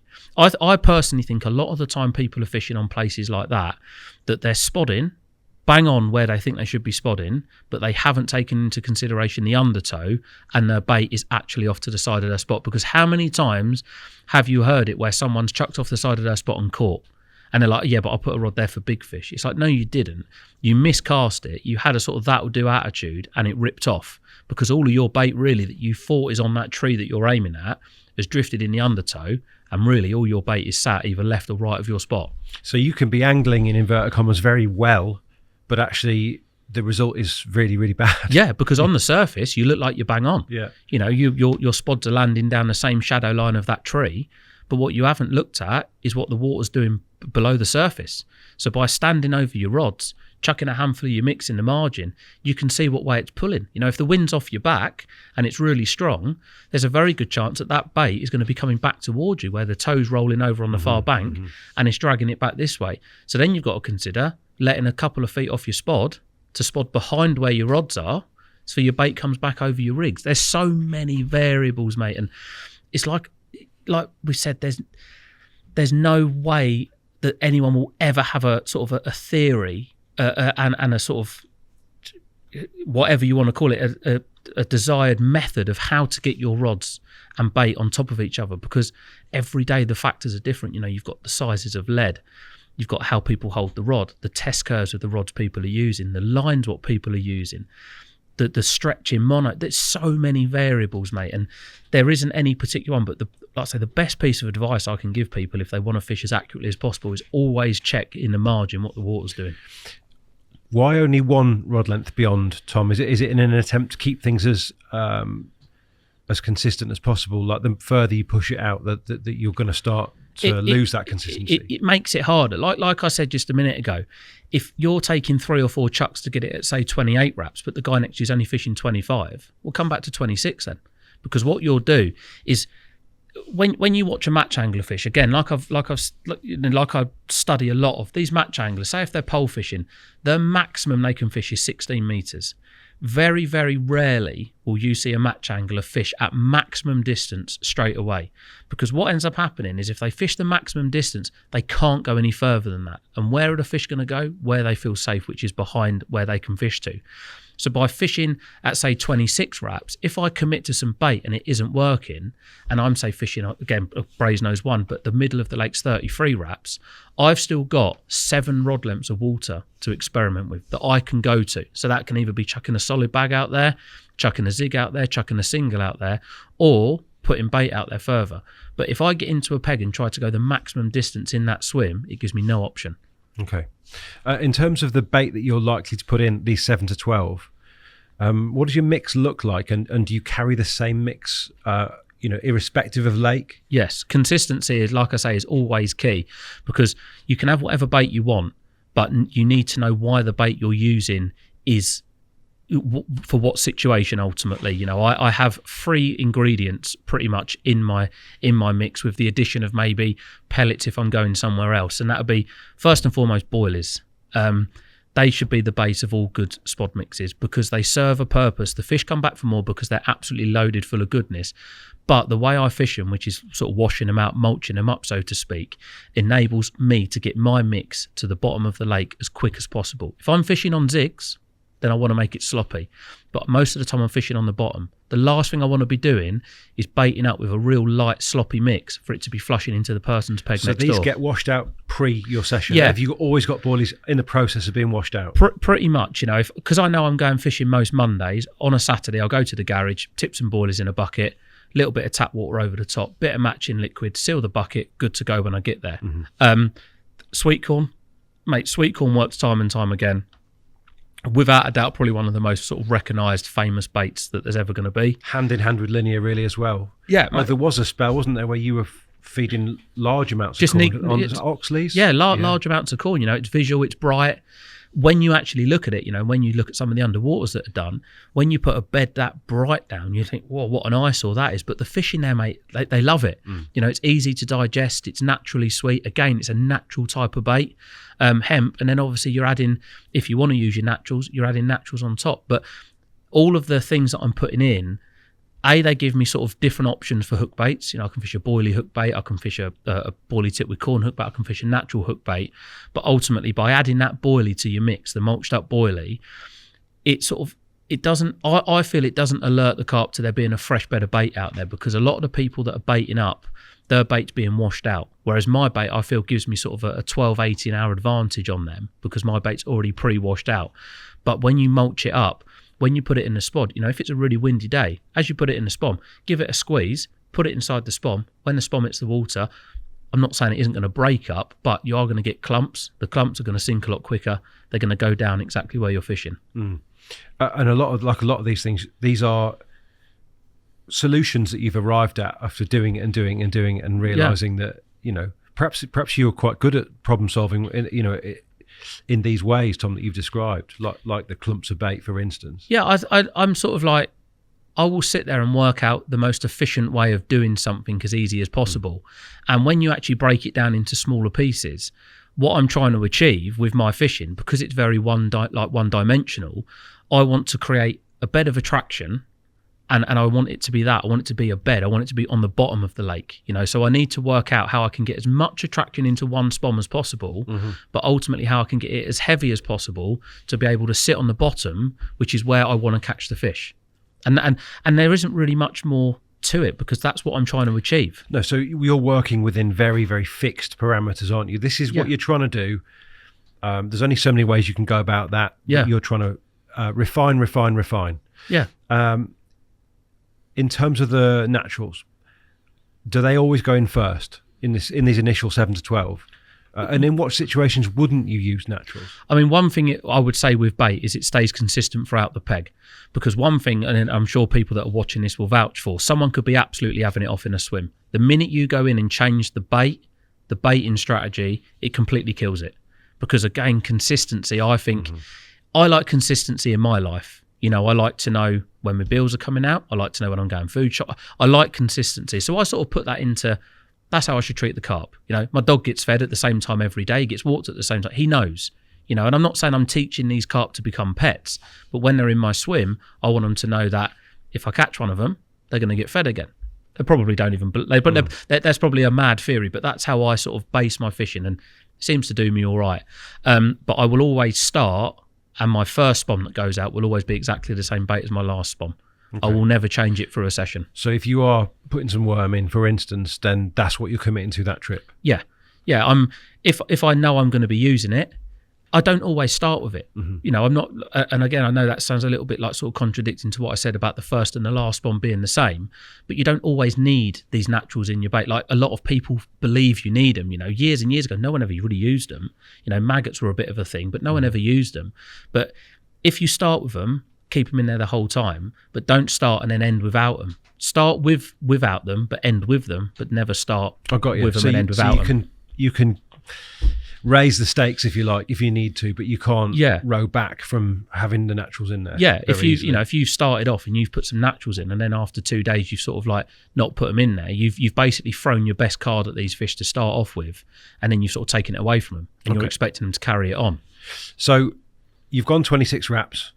You put your 7 to 12 of your consistent mix out there.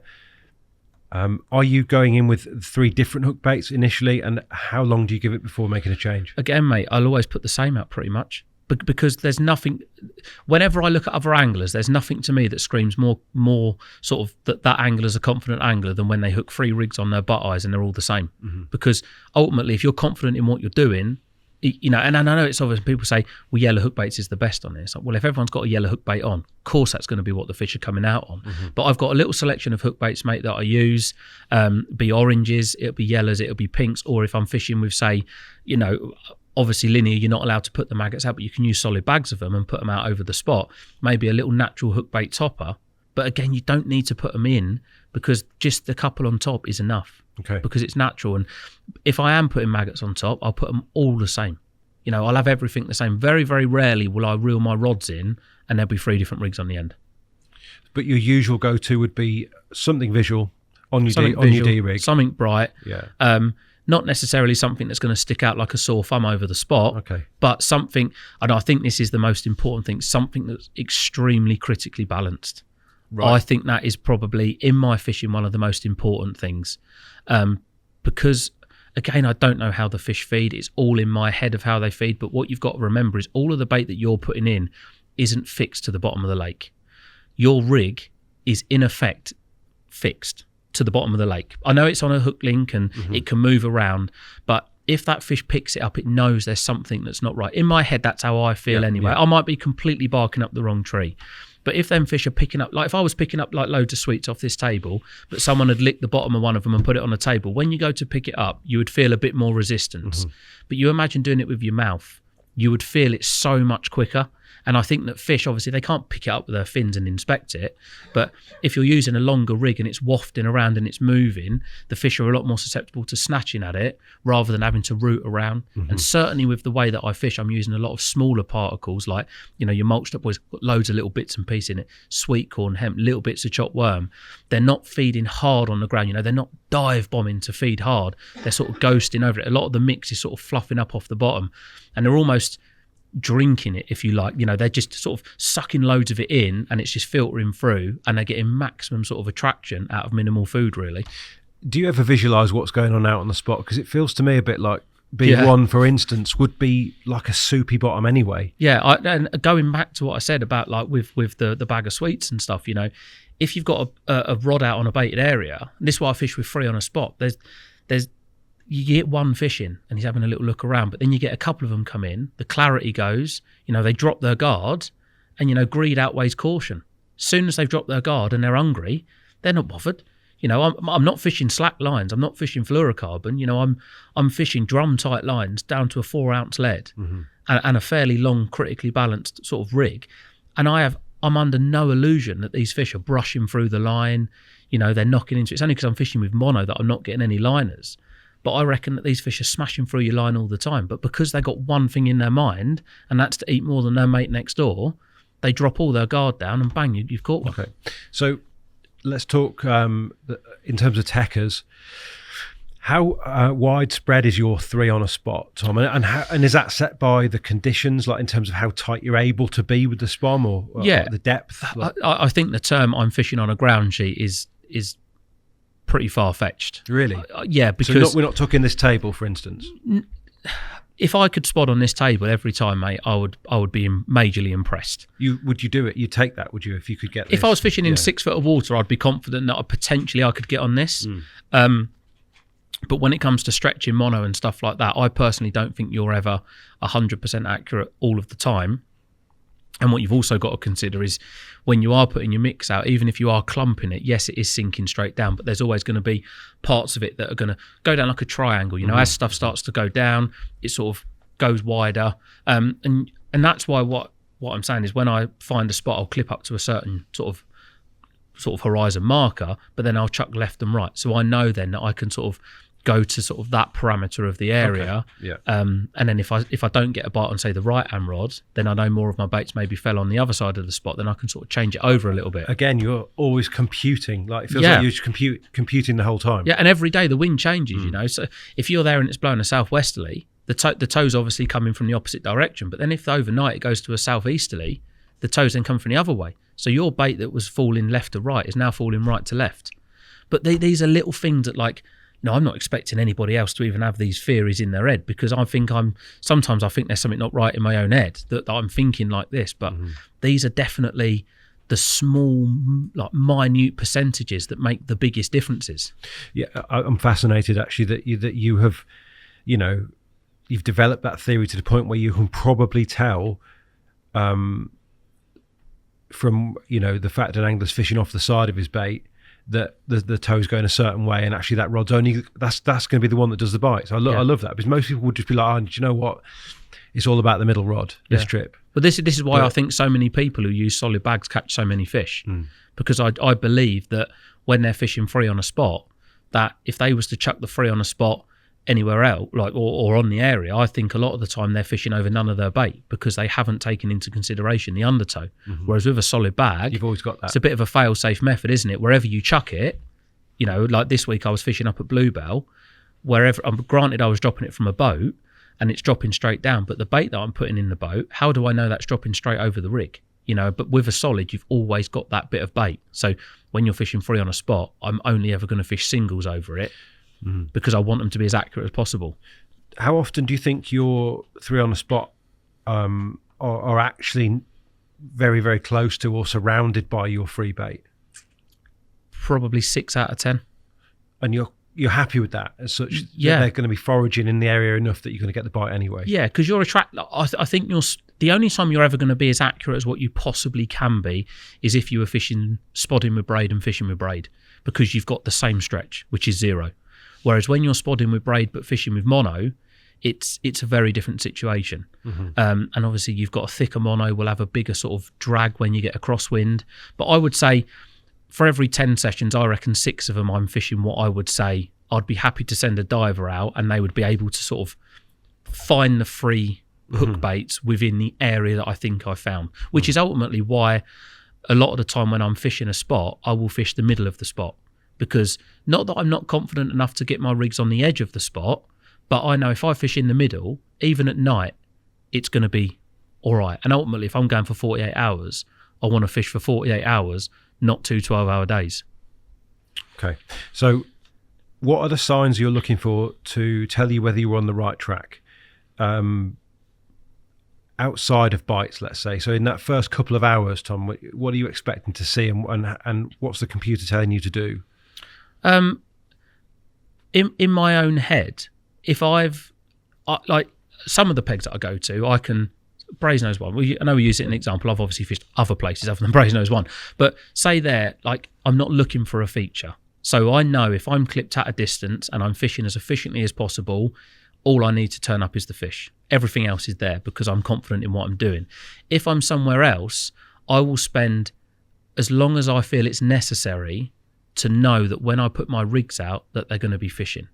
And that's, again, a massive thing, is fishing a right rig for the spot that you're fishing and knowing that it's going to be fishing well. Like if I'm on St John's and there's a bit of silkweed there, am I happy to leave 3D rigs out over the top of that when I could fish, say, a Ronnie or a spin or whatever you want to call it over the top, but know then if them rods are out for 3 or 4 hours, that when the fish come down onto the spot, there's no chance of that hook being masked by the silkweed. So it's about picking the right rig also for the right spot. But I will not stop casting until I have found what I believe is the best spot in my peg. Because if I'm not going to move during a session, I don't want to be waking up the following day thinking, do you know what, if I'd have spent another half hour looking for another spot, I might just have caught a fish. So regardless if the person next to me says, oh, what are you doing spinning? I'm not leaving that spot until I find what I believe is the best possible, or not leaving that peg until I find what is the best possible spot in that swim. And do you find that because obviously you write everything down, do you find that the spots change, productive spots stay the same year on year on places like St John's, for instance, or even B1, wherever across linear? A lot of the lakes, mate, the spots, the people say, oh, the spot's blown. The spot's never blown. It's not going to fish consistently. You know, if I was to fish in the same peg for every day of the year, I'm not going to catch the same amount of carp every day of the year. But ultimately, when the fish come and find my bait, not that carp are lazy, but I want to make it as easy for them as possible. The last thing I want them doing is smashing through a load of silkweed to try and get to my rig. And then when they do pick it up, the hook's masked in silkweed. And you want your rig to be resetting. Because I don't think for 1 minute, mate, that every time you put a rig out, it gets picked up and hooked the first time. On occasion, it might happen. On certain days, it might happen.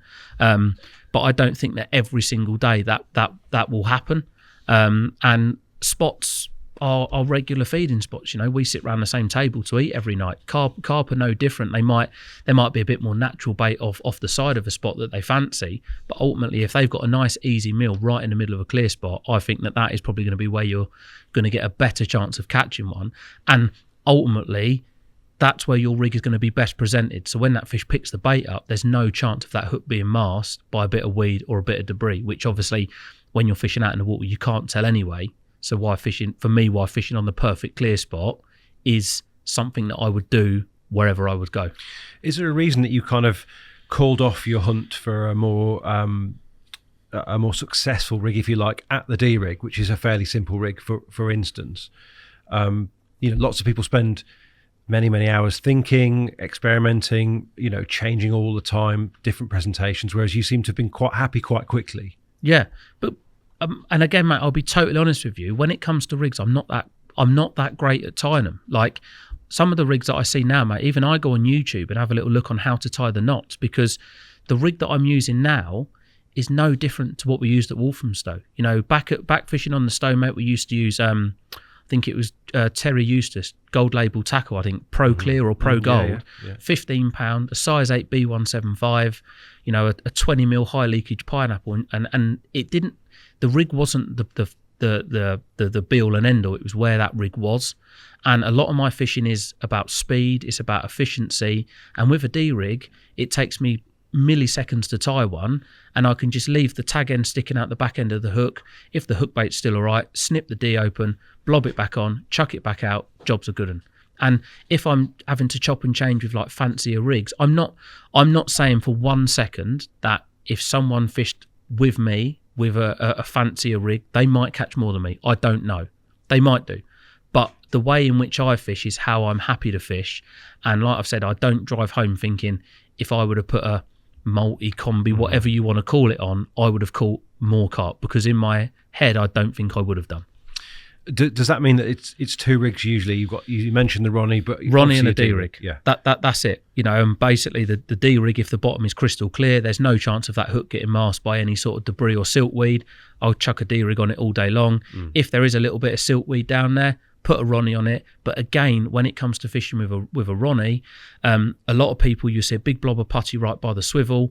As the pop-up goes in, bang, straight down, it's anchored to the bottom. Mine, you'll never see me with an additional piece of putty on any of my rigs, because I like them to be as naturally sort of buoyant as possible, and I use the hook bait to sort of take away the weight of the components. And then what I do is, rather than leaving them out there for like 10, 12, 14 hours where they might lose buoyancy, I'll re-chuck them every 3 to 5 hours just to make sure that they're always sat up above the bottom. So to recap to the reading the swim, Tom, I know again it's generalising, but how quickly are you looking to change things, and what can you change? Like, are you looking for line? You've said yourself you're not going to hook everything that comes into the swim. So how are you analysing what action you've got in front of you? 9 times out of 10, you can work it out quite quickly by what other anglers are doing. Like if you're putting bait out, but the guy opposite's catching on zigs, again, I know it sounds obvious. If you've got 30 guys around a lake and they've all got 3 rods out each, you've got 90 rods out that are fishing on the bottom. There's one guy opposite you that's chucked 1 zig out and he's caught one. So that then tells me that maybe come up off the bottom and put a zig out. And a lot of the time that zig will go, because, as we've seen with the early underwater films that Korda have done, how many of those carp enter the peg on the bottom? Next to none of them. All of these carp are only going down to feed. So if it's not happening on the bottom and you're fishing as best as you possibly can, the only place those carp can be, there's 2 places. They're either up off the bottom or they're not on your peg. And see, the only thing you can really do is put some zigs out, because that will hopefully entice a bite, and then then that you've got fish in your swim. Do you go wholesale onto the zigs, or just one to start with? All 3. Straight, so you commit. If you're willing to commit all 3 to the bottom, then you should be committing all 3 to your zigs. And I think that's a lot of what people sort of don't do. They're like, I've chucked a zig out for an hour.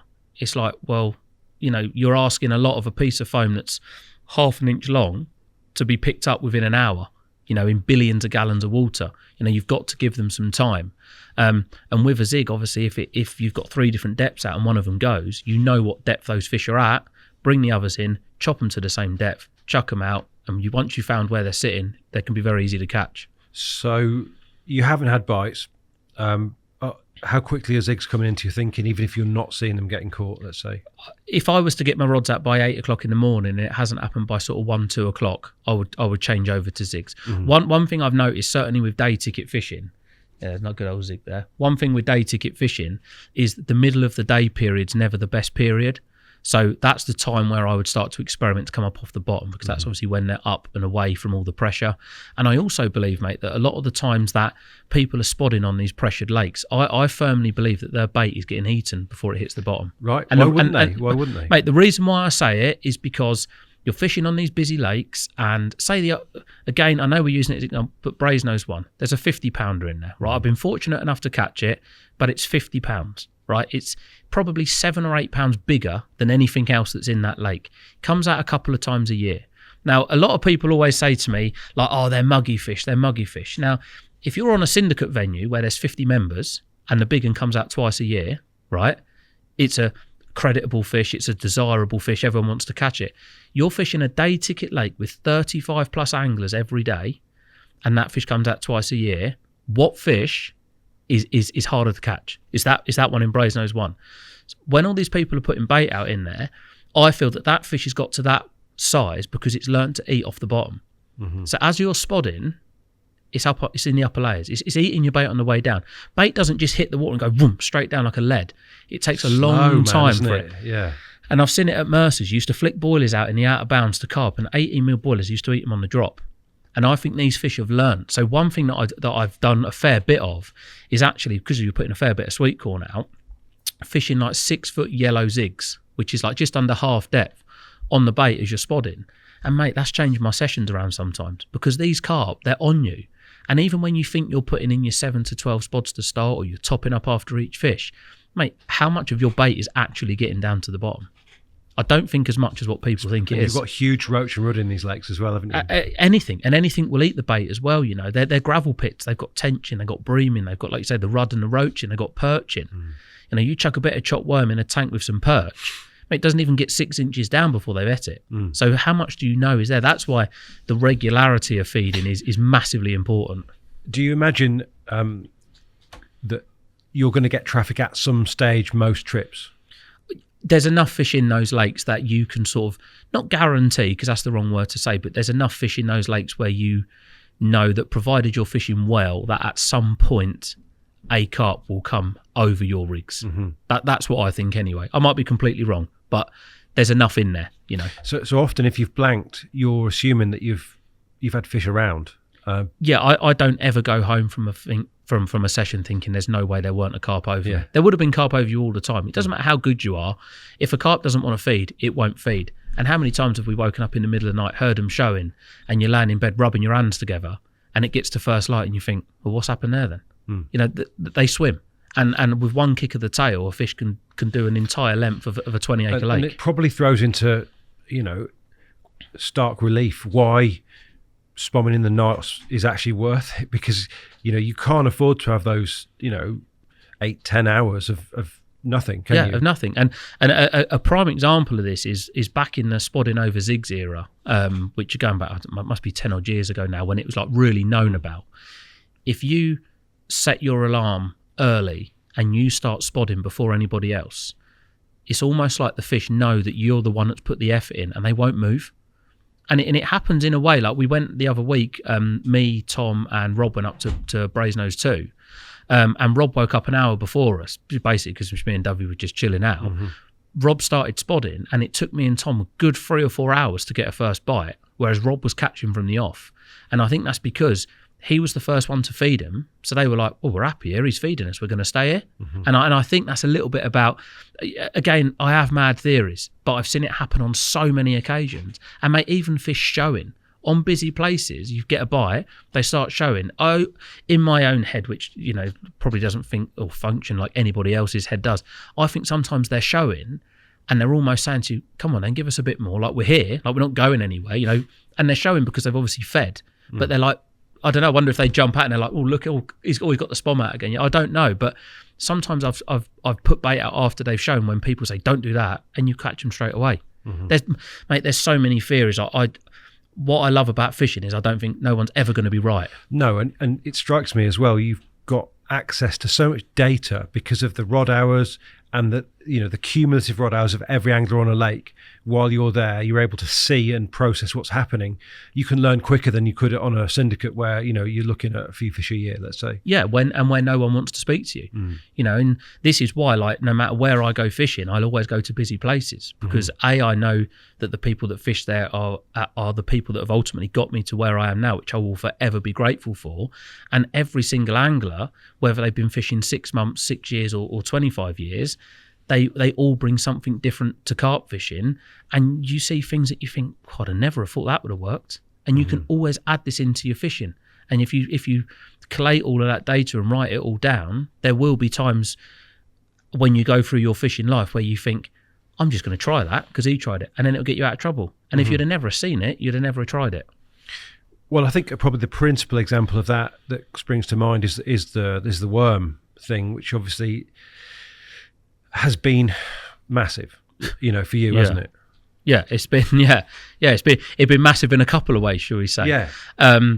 But the one of the things with that is that a lot of people have taken it too far now.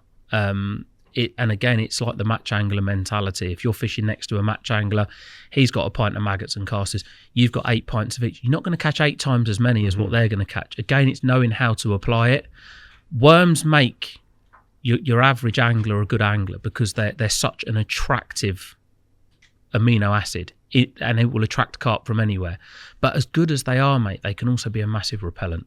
And it's again building. I've spent hours in my garage working out how long it takes from when you should chop them up, from when you should put them out, what temperature to keep them at, how to keep them, how to transport them to the lake, how to put them in your spod. Loads of things, mate, and none of it's ever going to be a secret. I'll tell anybody what they want to hear. There's so many different things.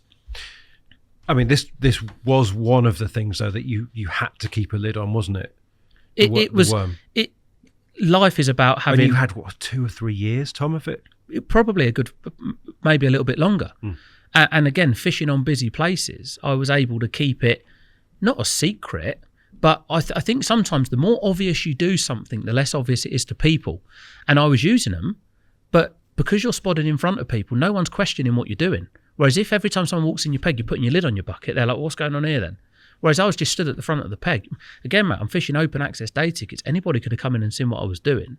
But you're keeping it quiet because you're trying to protect something that you found that ultimately as an angler, as a human being, it doesn't matter whatever you say, you're competitive. You always want to one up on the next person. And anybody that says they don't, I don't believe, because everyone's not out to do each other, but everyone is out to do the best they possibly can. And yeah, it was something that I'd sort of stumbled across by accident, wanted to try. Again, my brain that probably doesn't think like everybody else's wanted to try it. And yeah, it ended up being something that was created quite a monster. I mean, and you were getting, I mean, this is going to lead us on to what became a really sour affair, but you were getting massive hits, Tom, on the worm, weren't you? That were eye-catchingly big.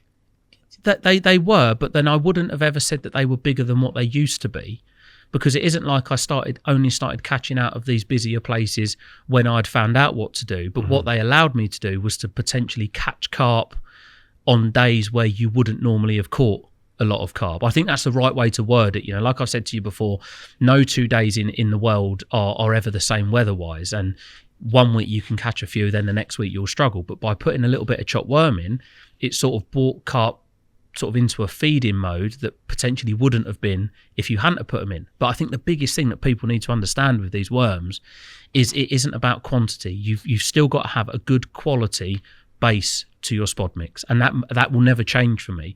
It'll either be the krill through the warmer months, manila in the colder months, hemp, sweet corn, and a little bit of chopped worm, but not overpowering it, mate. It's like having a plate of dinner and having a little bit of ketchup on the side just to encourage you to eat, or to maybe start the meal.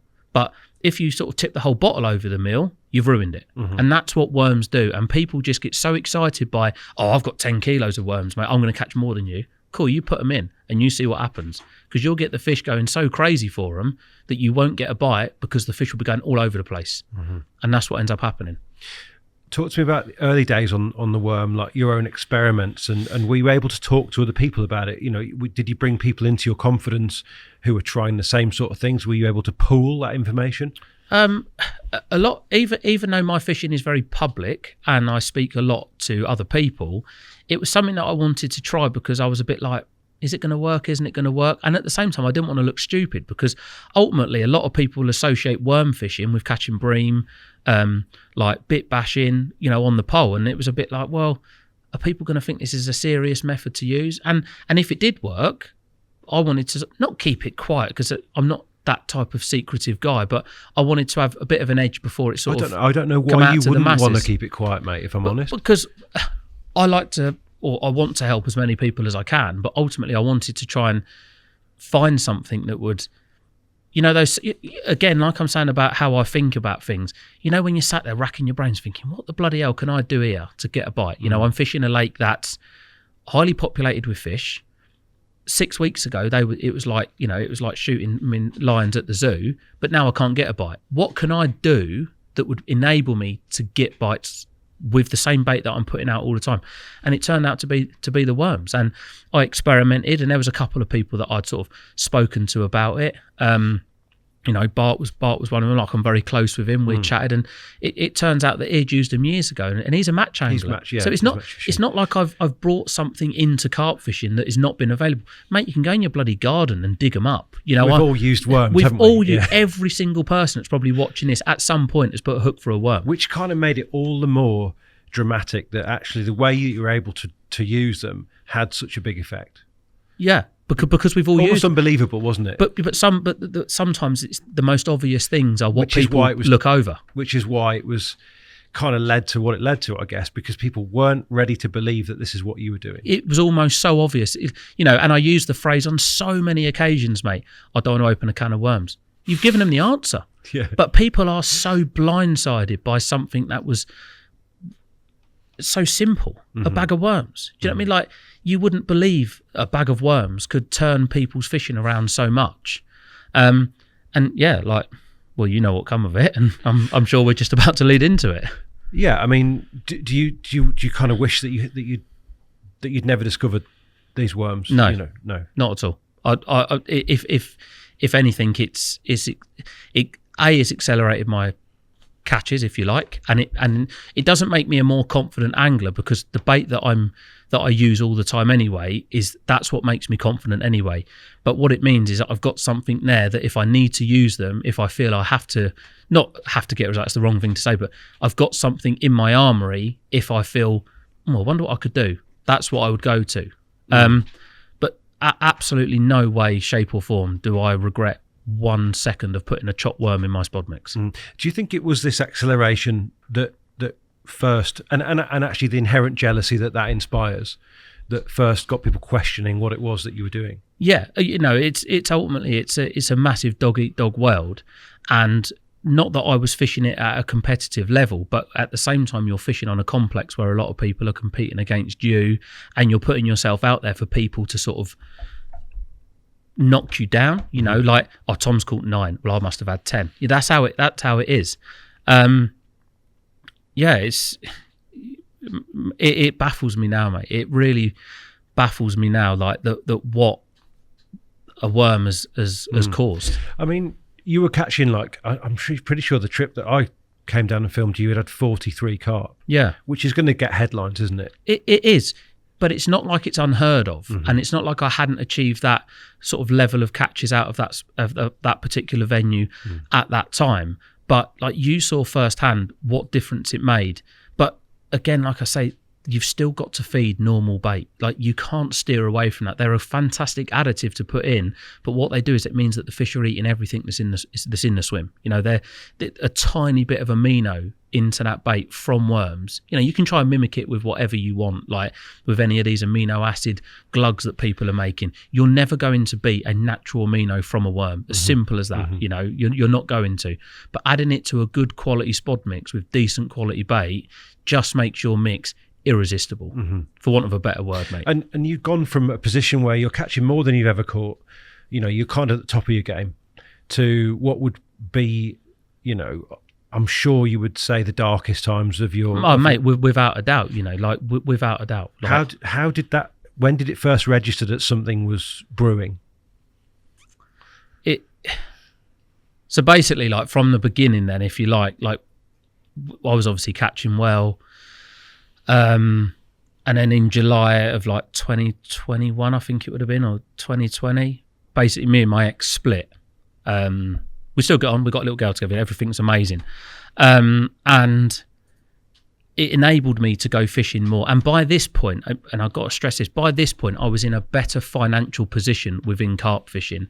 You know, before I was having to work a few days with my mate, I was able to fish a couple of days a week. And then I had to try and juggle sort of family and stuff like that. But when I actually ended up splitting with my ex and moving into my own place, I was in a better financial position where I was earning enough money that I could fish, not 5 days a week, because I've never been able to do that, but I could go when I wanted to go. You're a professional angler at this point. Yeah, and there is no substitute for time. Time is without a doubt the biggest factor of anything. If you can go and you've got the time, you will catch fish regardless. So we split. Everything was amicable, everything was fine. This happened early July, and then mid-July, mate, it was just like the whole world had just gone wild, you know, and it was like I just wanted the ground to open up and just swallow me. I mean, we need to say, well, you know, that there were people, you know, accusing you of using hormones. Mate, it was unbelievable. Like, and this is the first time I've ever had a say on it. I put a public thing out on social media because it got to a point where I've got my mum and dad ringing me, watching me getting absolutely ripped to pieces on social media, and they're like, what is going on? And I'm like, I would love to know what's going on, you know. And like, mate, it angers me to the point now where like I'm not a suicidal person. I'm not a person that needs mental support for anything like that. But like, it was the same period that Caroline Flack had committed suicide through being on the front of the Sun. Mm-hmm. And I'm getting people that are absolutely tearing me a new arsehole online. And yet the following day they're sharing stuff with Caroline Flack. And I'm thinking, you two-faced, whatever you want to call them. And to the point where, and I would never, these people were thick, mate. Like, absolutely, like, unbelievably stupid, you know. And you know, I'm trying to, and I'm not laying it on thick to anybody here, but like, I've split with my missus, right? I've got a 5-year-old daughter at home. I don't put any of my personal life on Facebook. It's gone from splitting up. I've had to walk into a house with 4 black, and I'm not trying to lay it on thick to anyone. Walk into a house with 4 black bags of clothes, and I'm looking at my phone, and I've got like umpteenth amount of messages from people that I thought were my mates telling me I should lose everything that I've ever worked for. And I'm like, what the hell is going on here? Mm-hmm. And then it started. Your wife's this, your wife's a vet, you're using this. And I'm like, where have you got this from? A, I'm not even married. B, I've just split up with this girl. C, she's a hairdresser, and we own 2 Shetland ponies that we take our little girl to county shows in. I'm not a horse breeder, and it's vicious, mate, and it's gone round. And people that I thought were my mates were throwing me under the bus. People that I will never ever speak to again, mate. I went through my social media and I blocked them, and I will never ever see them again. You know, you're injecting fish, you're putting them back in the water. What a ridiculous thing to say. Mate, I am fishing busy, open access day ticket venues where anyone can come into my peg. Like, I'm in a fortunate position now where I can fish 3-4 days a week, and I've got people saying to me that I'm injecting carp. It's like, wow. And like, no one else was getting chucked under the bus more than what I was. And I knew nothing had gone on. And it, in a way, it really got to me, because I wish something did go on. Because I could have put my hands out and said, do you know what? You've caught me out. I've done this. I shouldn't have done it. But I never did. And I kept quiet for the whole thing and just rode the storm and just done what I needed to do, because I knew that the people that were accusing me and what they were saying, I knew what they were researching, and they were looking for these things. And I'm just like, are you that stupid? And like I said to you now, mate, like, and I see these people and how you're, like, we're talking about how my mind works when it comes to my carp fishing. It's very different. I'm focused on one thing, and that's my fishing, and that's trying to make the most of my fishing and the most of my career. I know, mate, what was written online, and I know who wrote it, and I know who liked it, and I know who shared it into WhatsApp groups. And for that, mate, as long as my arse points downwards, I will never ever forgive them. Mm-hmm. And I've come out of this stronger, because I'm sat here now at what I think is, or what I know is, the biggest company within this industry, and this is where my career's taken me. And if there was anything going on, I would not be sat here now. And I know I've done nothing wrong, And if these people want to believe it, there'll be people in this comment section that will write about it, and it might reignite certain things. People can comment what they want, mate. If there's someone watching this that is a forensic scientist, that is a financial specialist, contact me. You can have all of my old Fox gear, which is still at my house. You can have all my bank account details, and you can go through every last transaction and every last fibre of my tackle. You will not find nothing, because there is nothing. It is a bag of worms. And people were so... And all it boils down to is they weren't interested in what I lost with my career. They weren't interested in anything. What they were interested in is finding out if there was something so they could put it in their fishing. That was all they was interested in. And like I say, mate, people that I thought were my close friends, not one of them would message me, and they all was accusing me. You weren't tempted at any point to go, look, this is, guys, seriously, this is what I'm doing. I don't think they wouldn't have believed it, Rich. They wouldn't have believed it. If I would have said to them, oh yeah, I'm opening up a can of worms, this is what it is, they would have been like, yeah, whatever, you're lying. So it's easier to kill these idiots, whatever you want to call them, with kindness, and ride the storm. I've got nothing to hide, mate. If I was fishing any lake in the country and two people pinned me down on my bed chair and they've robbed all of my bait, what are they going to find? An amino acid that's come out of a worm, krill, sweet corn, and hemp. That's what they're going to find. They're not going to find nothing else, But what they're never going to find is all the hours that I've spent. You could say mastering the spodding or whatever, but the natural ability that each person's got in different fields of life, that I've put into fishing. Like, my whole life is carp fishing. It puts a roof over my head. I've just bought a house through going carp fishing, like real proud moments for me. Like, if I was doing anything wrong, I wouldn't have been able to achieve any of that. Mate, we can all go to Sports Direct, JD, buy a football kit, buy a football. We're not running out for Man City next week. These people that are at the top of their game in all fields have got there because they have put more effort in than what your average person will ever put in. And to have people that you thought were your friends literally just turn on you but like, you're just a cheat. Prove it. I'm not a cheat. I've not done anything wrong. Like, I know I haven't done anything wrong, which is why I carried on going fishing. I carried on uploading onto my Instagram, carried on uploading to my Facebook, because I knew that no matter what happened, if someone broke into my house and robbed all of my fishing gear, that no one was ever going to have anything on me, because nothing ever went on. And that's it. And how tough was it to maintain that kind of your cool, because stuff went on, you carried on fishing? How were you received? I'm not going to lie, mate. I had my van spat on a fair few times. People shouting things as they drove past, which, cool, let them do it. They're grown men. I can handle being trolled by anybody, but what I find really embarrassing, and I do feel sorry for them in a way, if they've got kids, what role model are they as a parent, if that's how they are, and knowing the fact that these people are at home and they're thinking so much about you is almost in a way quite flattering, because that they're not focusing on their family, whereas I'm focusing on my family whilst these people are doing that to me. But mate, there was some bad times. I remember ringing my mum and being like, if I didn't have Winnie, which is my little girl, like, I'm not saying that I would do anything to myself, but I'm angry that I don't know what I would do. And I'm not saying it's only because my little girl that I sort of got me arse in gear and got through it. But I was like, well, I haven't done anything wrong, so they can say whatever they want to say. Like, they're never going to find nothing, because nothing ever went on. And it was quite remarkable, some of the people that piped up, that I thought, God, they would have had my back in anything, which they wouldn't, and they didn't. And the circle of friends that did have your back, obviously a smaller circle, Tom, but it must have been a comfort to you. Semicircle.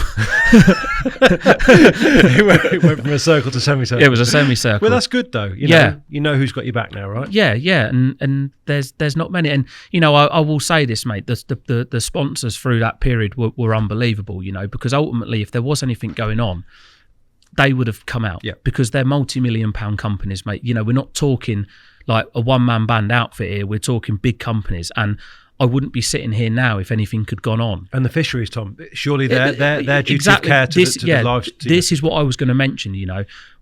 Without fisheries, ultimately you can give me as much tackle as I want, but I'm not going to be able to catch a fish because I haven't got a fishery to go to. all of these fisheries that I were going to, you know, some of them jumped on the bandwagon, as a couple of them will always do with anything in life. You know, we've seen it since with certain things, you know, that's what happens. People jump on the bandwagon. But the busy places, the big places that I'm going to, you know, the places like your Linears, Farlows, Thorny Weir, you know, your embryo waters, like I never got banned from any of those, because all of the things that were meant to have rumoured to have happened, none of them ever happened. Because it couldn't have happened. You know, what's the worst that I could have done? Caught the same fish twice in one session because I had them going mental on worms. That's it. It wasn't injecting them, you know, making them spawn on top of where I was fishing. Like, mate, when you actually look back now, some of these people that are believing that are going to be watching this podcast because they're probably waiting for me to talk about this subject. Like, when they actually break it down in their own head, I hope they sort of think to themselves, well, I must have been pretty dumb to have believed it. But people will believe anything that they hear on social, because if it's posted on Facebook or if it's posted on Instagram, it has to be true. And that isn't the case. Come and speak to me. I'm fishing. I'm fishing an open access venue. I've not hit them. Mate, if I had a wonder bait, a wonder drug, right? Do you think I would be sitting on, like, not the same venue, because I fish a lot of different venues, but places where you can get multiple bites in the depths of winter, catching fish that I've probably caught before? You know, I'd be fishing on these notoriously difficult pits, you know, going down to Burfield, whipping one out the margins, injecting it with whatever I'm supposed to have. The next thing you know, I've caught the Burfield Common. People were making such far-fetched rubbish up that it's hard to believe that there's people on this planet that could even comprehend and believe what they were saying. You know, match anglers. I could have got a seat box, got a pole. I could have been the next Fishermania champion. I can't compete with a naturally gifted match angler that's phenomenal because there's nothing going on. I'm not going to do, because I haven't got it. I wouldn't be sitting on the same places week in, week out if I didn't love what I do. You know, and I love what I do. And it, of all things, mate, it hurt me the most. But what it did do is it taught me that in life now, like, I used to be a real bad worrier. Like, I used to worry if the sun was going to come up in the morning, you know, anything that used to worry me. And what it taught me is, I don't worry about anything now. Like, I've got an amazing girlfriend. My daughter is my absolute world. I've got a very good relationship with my ex. I still speak to the people that I need to speak to, and I don't worry about nothing. Because when you've literally been dragged through the mill, like the lowest of the low, like, you're not going to get any lower than that. Like, unless you've done a real major crime, you're not going to be dragged through. Certainly in the field that you're working in, you know, I don't think there's going to be anything that will ever come out that's bigger than what I went through, because ultimately I had people telling me that I should lose everything that I'd ever worked for, and I hadn't even done anything wrong. And it makes me angry, you know, like, really, and again, like the addiction that I have with carp fishing and going and catching fish, in a weird way, if I see people on the bank that were part of the accusation sort of team, as what I call them, mate, I have just as much of an adrenaline rush ignoring them as what I do catching a carp, because that person will never know what it was like to be dragged through the mill, and for that reason I just ignore them. And they have no relevance to my life. Do you find it ironic now that the worm is used so heavily by people who clearly understand the impact that it has? They're willing to spend thousands of pounds on it. Yeah, and what I also find very bizarre as well is that the worm has such an impact on so many of the anglers that accuse me of using this illegal substance. And now they know what it is. They've managed to dig their claws in to find out what this edge was. They now use it in their fishing, but what they do is they don't tell anybody that they're using it, so it makes them look like heroes, when really I'm the one that's like, yeah, I do add a bit to my mix. I'm not going to lie. There's a bag of it there. That's a rig that I'm using it on. I add a bit. Would I catch that many carp if I just had normal bait? Absolutely. Do I feel that it benefits me in certain situations? Yes, but the people that sponsor me for my bait, I know I would catch just as many with that, but by adding worms to it, it just gives me an advantage when the weather may not be as good. But these other people that are now using it, that threw all these accusations at me, that barefaced lie and say, oh, I'd never use a worm, I'd never put myself up against any of them.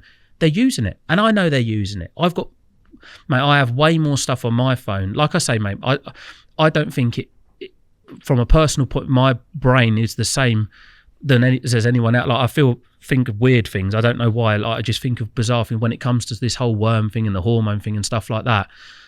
And it annoys me that they lie to cover up that they're not using it when I know they are. And all they wanted to do was throw me under the bus to try and find out what it was so they could use it for themselves. And if they would have come up with that edge, mate, and the tables would have been turned on them, because I'm not a very vocal person on social media, they would have probably come straight out on social media and had something to say about it straight away. But I just kept quiet. Do you remember when people started to break cover with the worm and it started to become, perhaps not less of an edge because you still got to fish it right, but it became suddenly it was in the spotlight and it was everywhere. But it almost become embarrassing, in my opinion. It almost become embarrassing because people that you'd seen, and we all know, mate, that these people that are writing features week in, week out, had never even considered putting a worm in a magazine before. But then all of a sudden, there's a worm appearing in their spod mix. And not one of them would ever ring you and say, do you know what, mate, that's a bloody good edge, that is. Like, I've used them when I was growing up, like years ago, but I've never used them this much in my carp fishing. They'd add it in, and all of a sudden, they're experts on natural baits. But yet 6 months ago, they was experts on horse drugs. Yeah, and like I say, mate, like, I'm not a very vocal person when it comes to it, and it's been nice to actually come out and to do this podcast and be able to talk about something that, like, it's not been cutting me like deep recently because I've sort of like pushed it to the back of my mind, but to actually say to people, like, if you want to believe that, like, you need to look past the end of your own nose, because like, if you genuinely believe that's what went on, that's cool. I'm never going to change how you feel. I'm never going to change how you feel about me. I'm not asking you to. But what I'm asking is, when you're absolutely driving someone into the ground on social media, just consider like that actually that person might not be as strong as what you are, and that person could only ever be one comment away from doing something, because that's what's never happened in fishing, and unfortunately in the celebrity, like, not that we are, and I'm not talking about this in a relevance to me, but in celebrity lifestyle, these papers, people that they know are selling stories, whatever, and they're killing themselves, and no one is ever getting arrested. And in effect, if they want to hammer you online and you kill yourself, why should they not be put up for murder? Because it's them what's led you to do it. So all I'm asking is, when you're slagging someone off and when you're absolutely driving someone to a point of breaking point, just think, if you've got kids at home, how would you feel if someone was doing that to your child? Because ultimately, even though I'm 32, I'm still someone's child. And that's all that's all I want to get out of this. Like, I've got nothing to hide. Anyone could come fishing, they can see what I do. But if you want to attack someone online, just think how it will affect them personally, while you're getting your fix of giving someone a bit of abuse because you don't agree with something that they're supposed to be doing. I think that's fair, mate. I think that's more than fair. And obviously, delighted that you're able to speak. And mate, it feels good to talk about it, because I never had anything to hide in the first place, and it was to a point where you've got to look and think, actually, this is laughable now. But for so many years, so many people are experts on what you were supposed to be doing that none of them actually ever had a clue. They thought they knew, and you had these experts coming out the woodwork that knew all about fish science. They didn't know anything, mate. They're just clutching at straws. They've done a little bit of research on the internet, and some of the things that people were accused of, mate, I searched them out and I was reading about them, and I could do a speech, mate, and I could sound like a scientist. Do you know what I mean? And that's what these people were doing. They've got a bit of a posh voice. They've got a bit of a platform to wear their posh voice on, and they just sound like they've got a bit of authority, and they're just quick to throw you under the bus. And that's all they want to do. They've got no evidence that you've ever done it. I know what's going on. No, you don't know what's going on, because you've never even met me. If you've met me and you've seen me doing stuff that you didn't agree with, then you know what's going on. But if you've never met me, don't comment. And how quickly did you struggle to retain the buzz, Tom, after that, or say during the end of that period? I would say for a good couple of 3 months, it really got me. And it, luckily enough, those 3 months was sort of like July, August, September, which in the carp fishing calendar are never the greatest. But once I got into a bit of a routine of what days I was having my little girl, like looking after the dogs, obviously I got the dog as well, it drove me to be more determined than ever, because I was basically like, well, sod you. Like, nothing's happened. I'm going to go fishing, and I am going to stay until I catch 25 fish, because I'm going to put a post on my social media to show all of you people that I'm catching 25 fish, and I'm not embarrassed to say, because I've not done anything wrong to have caught those 25 fish. And it made me more determined, and it drove me more to pretty much be sat in the seat I'm in now. You know, it made me want to prove to people that I've not done anything wrong.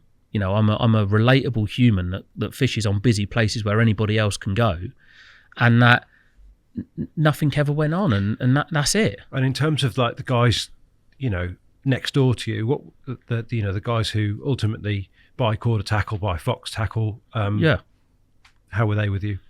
Mate, they were fine.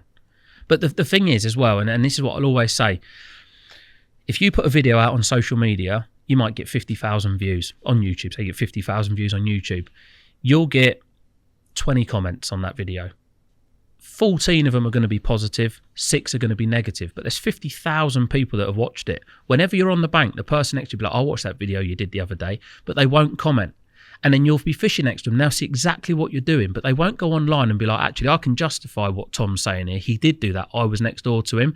And until you fish next to every single angler in the UK, which is never going to happen, you're never going to prove yourself to everybody. And people will always believe that there's something going on, because that's just the nature of a human being. And the amount of times, mate, that I speak to people now and they're like, oh, my mate said you was a right knob. I'm like, oh, where did I meet you, mate? Oh, he's never met you, but he watched a video on you once. Mate, I could watch TV. I could formulate an opinion on everyone. As we do as humans, we all formulate opinions straight away. You know, you watch stuff on TV and you think, oh, I've not taken to him, but I would never go online and comment. But the amount of people that must go online, comment, write stuff and speak to their mates, it's ridiculous. And this is where it stems further than just from carp fishing. You know, you see like celebrities and stuff, the things that they write underneath. Mate, you can't watch, I don't know, say a football transfer. Mate, there will not be one positive comment. Do you know what I mean? And yet when that person joins the team that they were slagging him off in another team, it's the best thing since sliced bread. It's the way people thrive off of negativity, you know. Unless someone is having a pop at someone, they're not happy. Well, certain people anyway.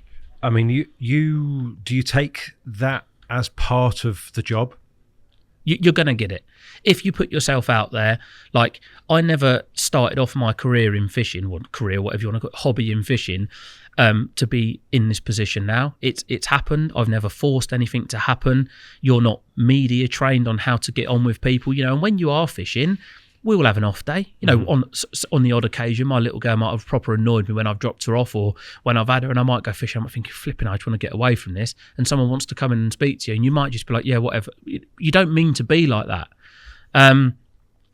but it happens, doesn't it? And you have to sort of get on with it. But I know that every time I go fishing and I post on social media, like I'm open to whatever people want to say. Like, it's an open platform. People comment on stuff all of the time, and you're never going to stop that. You're never ever going to stop it. And now I embrace it. It's a positive. If someone's got something to say about me, then that's cool. Do you find yourself replying, Tom, to stuff? What I do to people that are trolls is I like the comment and then block them, because what they then sort of get from that is they know I've acknowledged them, but I haven't risen to it.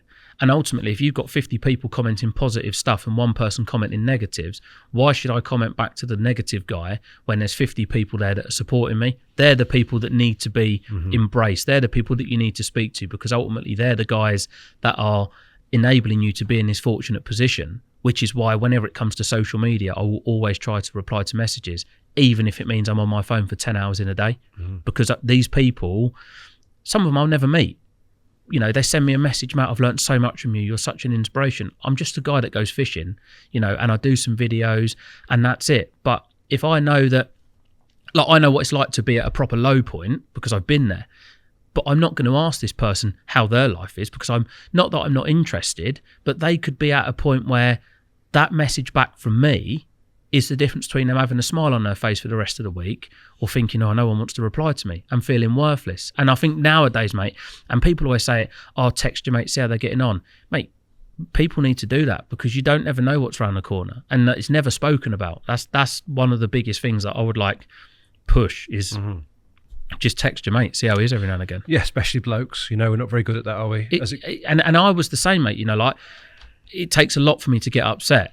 Do you know what I mean? Like a lot for me to get upset. And I was like, not at a point where I sit there like crying my eyes out, but I was at a point where I was like, flipping out, like, everyone's against me, you know. And then you don't know, as a bloke, people say, like, as a bloke, you're like, oh, it'll be right.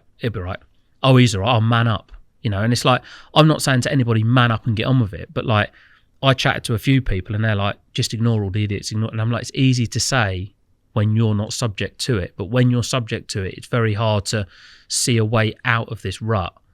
And you've just got to, like, I know it's saying, you've just got to get on with it and see through it, and see that actually these people that are dishing out the abuse to you, they're either massively unsuccessful, never really going to make anything, so they want to do everything they can to knock you, or they've built up a little bit of a following that they think they're a comedian. And whenever anyone says, oh, it's only banter, like, that word really winds me up, because when you say things in banter, in jest to people, you wouldn't have said that. You're thinking it, so you've said it. And to try and brush it over as a bit of banter, I just think is a bit of a way of actually someone bullying you, but and trying to make a mockery of you. But then, oh, it's all right, it's only banter. But like, you got to think, mate, just because you're a bloke, it doesn't mean you don't have a feeling. Mm-hmm. In terms of the way you conduct your fishing, Tom, because you fish at probably the most popular, day ticket lakes in the country, and not just linear in that, you were at Bluebell this week. Yeah. And actually your success is largely based upon the fact that you can offer a company a sort of influence in these places and offer advice to their customers. Kind of feels a little bit like you're more public property. You're not hidden away on a syndicate. No, your whole life's out there. And again, mate, the transition from Fox to Korda, I think, bar the whole hormone scandal, how I felt within myself, like again, anxiety. I don't know enough about it to say that I was suffering with it, but the writing the message, because I've a lot of my life, fishing life, I don't put personal life, like, I'm not interested in what someone's having for tea, and I'm not interested in what someone's bought. If I'm following someone, it's for fishing or for whatever sort of field they're into, so to speak. But when it comes to like the changeover and stuff, I remember sitting up linear with my mate. I wrote the message out, mate, and I'm like this, and I'm shaking, my head's itching, and I'm scratching my face, and I'm thinking, like, what are people going to say? Because regardless if you get a couple people saying, oh, it's only fishing, no one cares, 100,000+ people follow me on social media because they obviously care.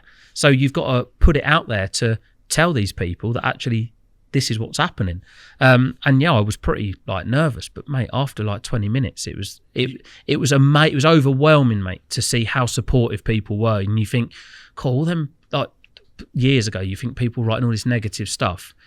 Actually, there's a small minority of people, but they're the biggest voice. But when I put the whole thing about joining, mate, it was crazy. Like, I've never felt so. Like, I drove back from fishing, mate, with a massive smile on my face, thinking, "Wow, what a great thing to have done!" Like, I could never have been more proud in my fishing to have just made the change and do what I've done.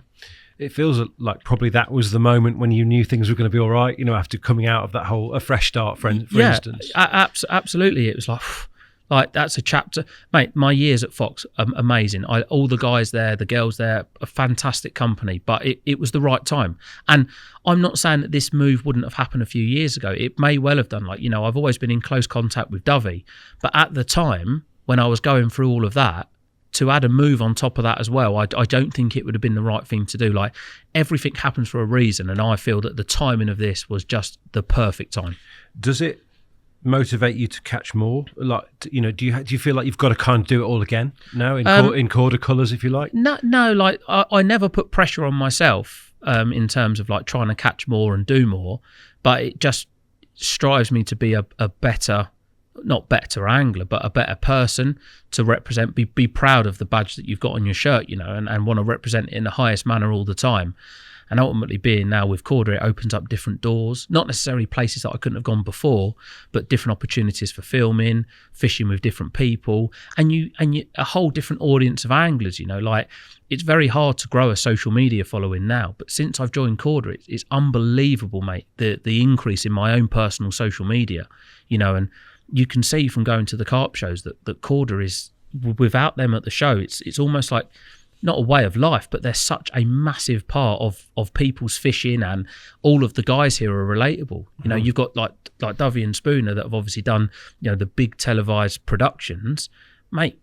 The influence they have, like I say, going back to the whole hormone rubbish, these guys, they message you back like you've made someone's like week, year, or whatever, because they're that much of a big influence. And now to be at the same company as them, it's like, yeah, it's a really proud moment. So now you've got the new gig. Do you see your fishing changing at all, or is it the things that have made you appeal to people like Korda and Fox are the things that you must protect? Yeah, nothing would ever change in my fishing, because ultimately I love the type of fishing that I do, and it's put me in the fortunate position to be where I am. And I think what I will always sort of go through in life is never forgetting where I came from, and fishing those busy places, representing the companies at the highest standard that I can do, will always be something that I will continue to do. You know, I enjoy fishing the busy places. And ultimately doing the platform that we're now doing with Carp, like we go into the places where this is where your clientele are. You know, you're fishing the day ticket places. You're appealing to the masses of anglers, and like I said, I don't want to ever forget where I've come from, and I will never see myself as any different. I'm not saying that anybody else that's in the position that I'm in sees themselves as any different, but I know the importance of being around ultimately the main customer, which is the guy that fishes the day ticket, that can only fish maybe 3 or 4 times a year, but will invest the life, so to speak, in you, in what you do. And if they can meet you, and like I said, if they can meet you and have a conversation with you, you can not change the way that they feel, but you can really make someone's day. And there's nothing better, mate, than when I get back home and someone's text me or message me on socials and said, mate, thanks for your advice, I've caught this and this. That really gives me a great sense of satisfaction. I can imagine. And your opportunity to do that is at its greatest at these sort of hubs of like carp fishing, isn't it, really? Yeah, again, the places where a lot of people are going. And when you are representing a brand, you want to represent it and in the highest possible way. And it's nice that when you show someone something, that the next time you see them, that they've taken on board what you've said. And mate, I'm not going to use something and do something that I don't believe in. And if I was to change the whole dynamic of my fishing and the way that I am now, it would almost come across as like non-believable. But I do what I do because I enjoy what I do, and I like to think that I'm relatable to your everyday angler, so to speak. Do you know, I could be way off beam here, but it feels a little bit like linear has changed subtly as well. Whereas before you used to get a lot of high profile anglers, like you'd be part of a group of people who are regularly fishing there. Yeah. It feels like it's much more democratic now. You get a lot more public and a lot fewer of you guys who are like at the very top of the tree. Yeah. What I think you find is a lot of people, they don't want to get caught up in the rat race, or the lakes are really busy, but they're busy because we've helped them along, because the fish have grown, and maybe the guys that used to fish it a lot are not doing fishing, as I say, as a living, so they're sort of not slipping away, but they're going to do their own thing, mate. And I'm not saying it in 10 years' time. You know, I still like to think I'm pretty young. You know, at 32 years of age, I'm not exactly old. You know, I've fished for a long time, which probably seems, or people sort of perceive that I've been around forever because I've fished for a long time. But mate, I'm only 32. You know, I'm not saying in years to come I might not join a private syndicate. I mean, I'm a member now, but I don't really fish it a lot, mate. Like, not because I don't want to, because when I go there on my own, I get bored. But there might be a time in my life where I think, God, you know, I could just do going to switch off. But I love meeting people. Like sometimes, yeah, it might not come, like you might have a bad day, but mate, on the flip side, I love just going and socialising and meeting loads of different people. Now, obviously, one of the things that you were hit with in the day, if you like, is this idea that you didn't catch the big ones, and it was a struggle that you kind of were quite open about, wasn't it? Yeah. That you didn't catch the biggest fish in linear. That's since changed, hasn't it? I used to mess around a lot with fishing up in the water, which I don't believe that you would catch as many big fish if you solely fish with zigs as what you would if you fished on the bottom. Big fish are big, bit like myself, because I like to eat. They're not going to eat a lot in the upper layers, are they? I do believe the fish eat the bait on the way down, but they're not getting caught. So therefore, they're probably doing it now with more confidence than ever. But again, with how busy these venues are becoming now, a lot more baits going into these venues, which is making the carp grow. And you know, we were saying this before, like you used to flick back through sort of carp talk back in the day, and you'd look like there'd be a 45 pounder from the lake and a 42, then the rest would be made up of 30 pounders. Back then, to catch a 30 was like, wow, I've had a 30 pounder. Whereas now, because of how much high quality bait's going into these venues, there's so many big fish in there, which sort of encourages you to keep fishing on the bottom, because you know that them big ones are down there and they will eat. And ultimately, the more of them you catch, the more chance you've got of catching the biggest one. Mm-hmm. So it's actually, you haven't changed, apart from fishing on the bottom, perhaps a little more. Yeah. The venues come to meet you rather than the other way around. Yeah, the lakes develop, you know, for argument's sake, you know, I know we keep going back, but Brasenose 1, when the fish were first stocked, they were small. But over the years, they grow. Fish die, some fish grow, they continually put fish in there, and they continue to grow, you know. And that's down to the amount of anglers that fish there. And the lakes have sort of developed into, yeah, like you say, into me catching more big fish. But that's right across the board. That's for everybody. You know, it's commonplace now to see a catch report go up on Facebook of someone that you're following, or as a suggested friend, they've caught 5 fish, the biggest would be a 30. You know, a few years ago, you might only see 120, 4 doubles, whereas now it's like 4 20s and a 30. It's changed massively. You know, carp fishing has grown massively. Carp have also grown massively. Absolutely. We did contrast, didn't we, the early days of linear, when it was more of a target in water that people knew, lots of cut tail, pin scale, yeah, you know, the random, you knew the fish because there were few. Yeah. Now it's unknowable, there's that many big ones, but we do know, of course, the beast of Brasenose, a fish that was on my mind last week. I was, like I said, at the lake with Neil Spooner. It was on our minds, you know, as they tend to be. Was it on your mind, Tom? It was on my you know, thought of like it's swimming around in there. But again, like I've already, like, you can't see these fish. You don't know what's going to pick up your bait. And mate, many a time I used to think, do you know what? I've not caught it. And I'd never caught it at any weight. You know, I've got a very good mind. Like, there it is there.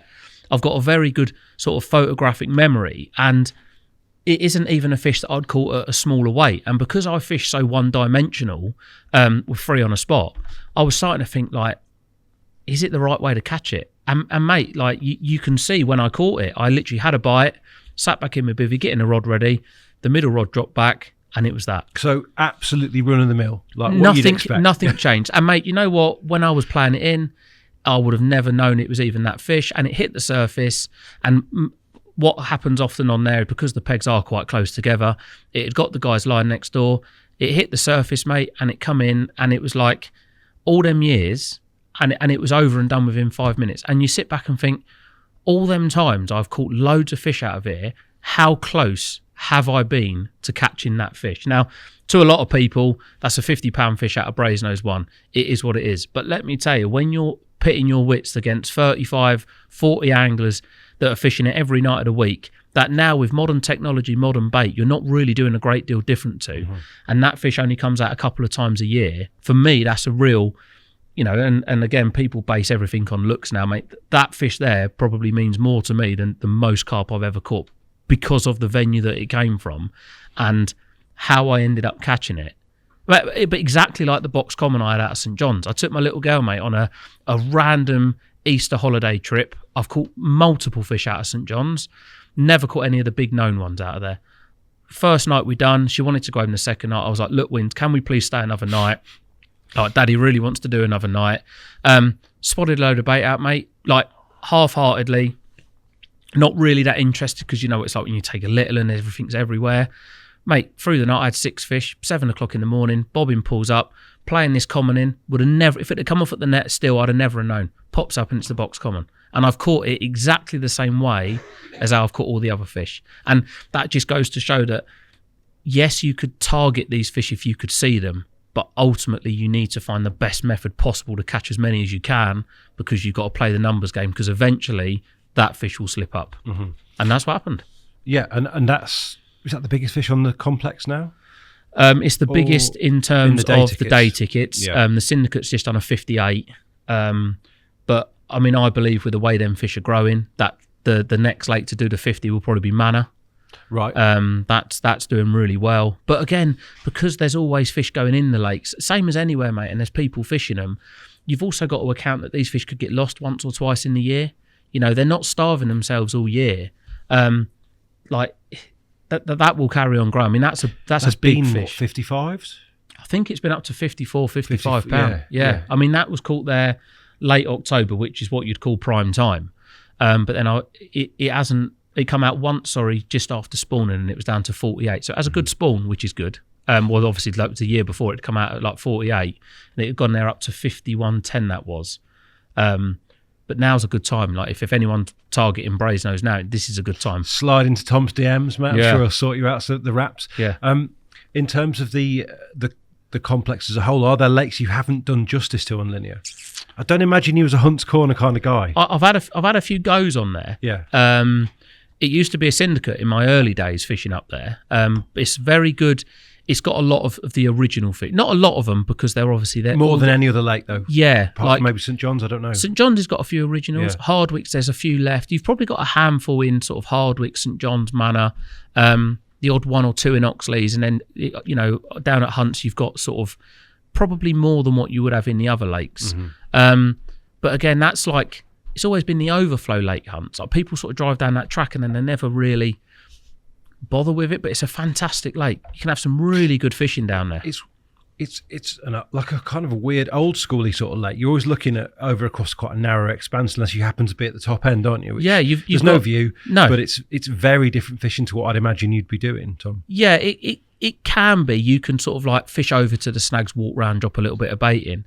But again, ultimately, the way to get the most out of it is to put your free on one spot, not fish tight to the far bank because you sort of run the risk of cutting the fish off moving between you and the next guy. And just give the fish some space, and there's some lovely fish in there. And I believe that's got a 44-pound mirror and a 40-pound common in now. Mate, amazing. What about your tip for up and coming on that complex? Manor? You've said one to watch.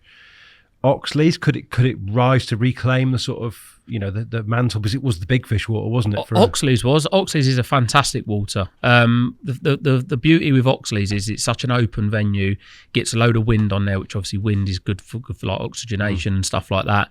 The fish are growing in there all the time, and it's like any of them, they all take time for the fish to grow. They had a bit of a fish kill a good few years back now, but you've got to restock after that and the fish grow.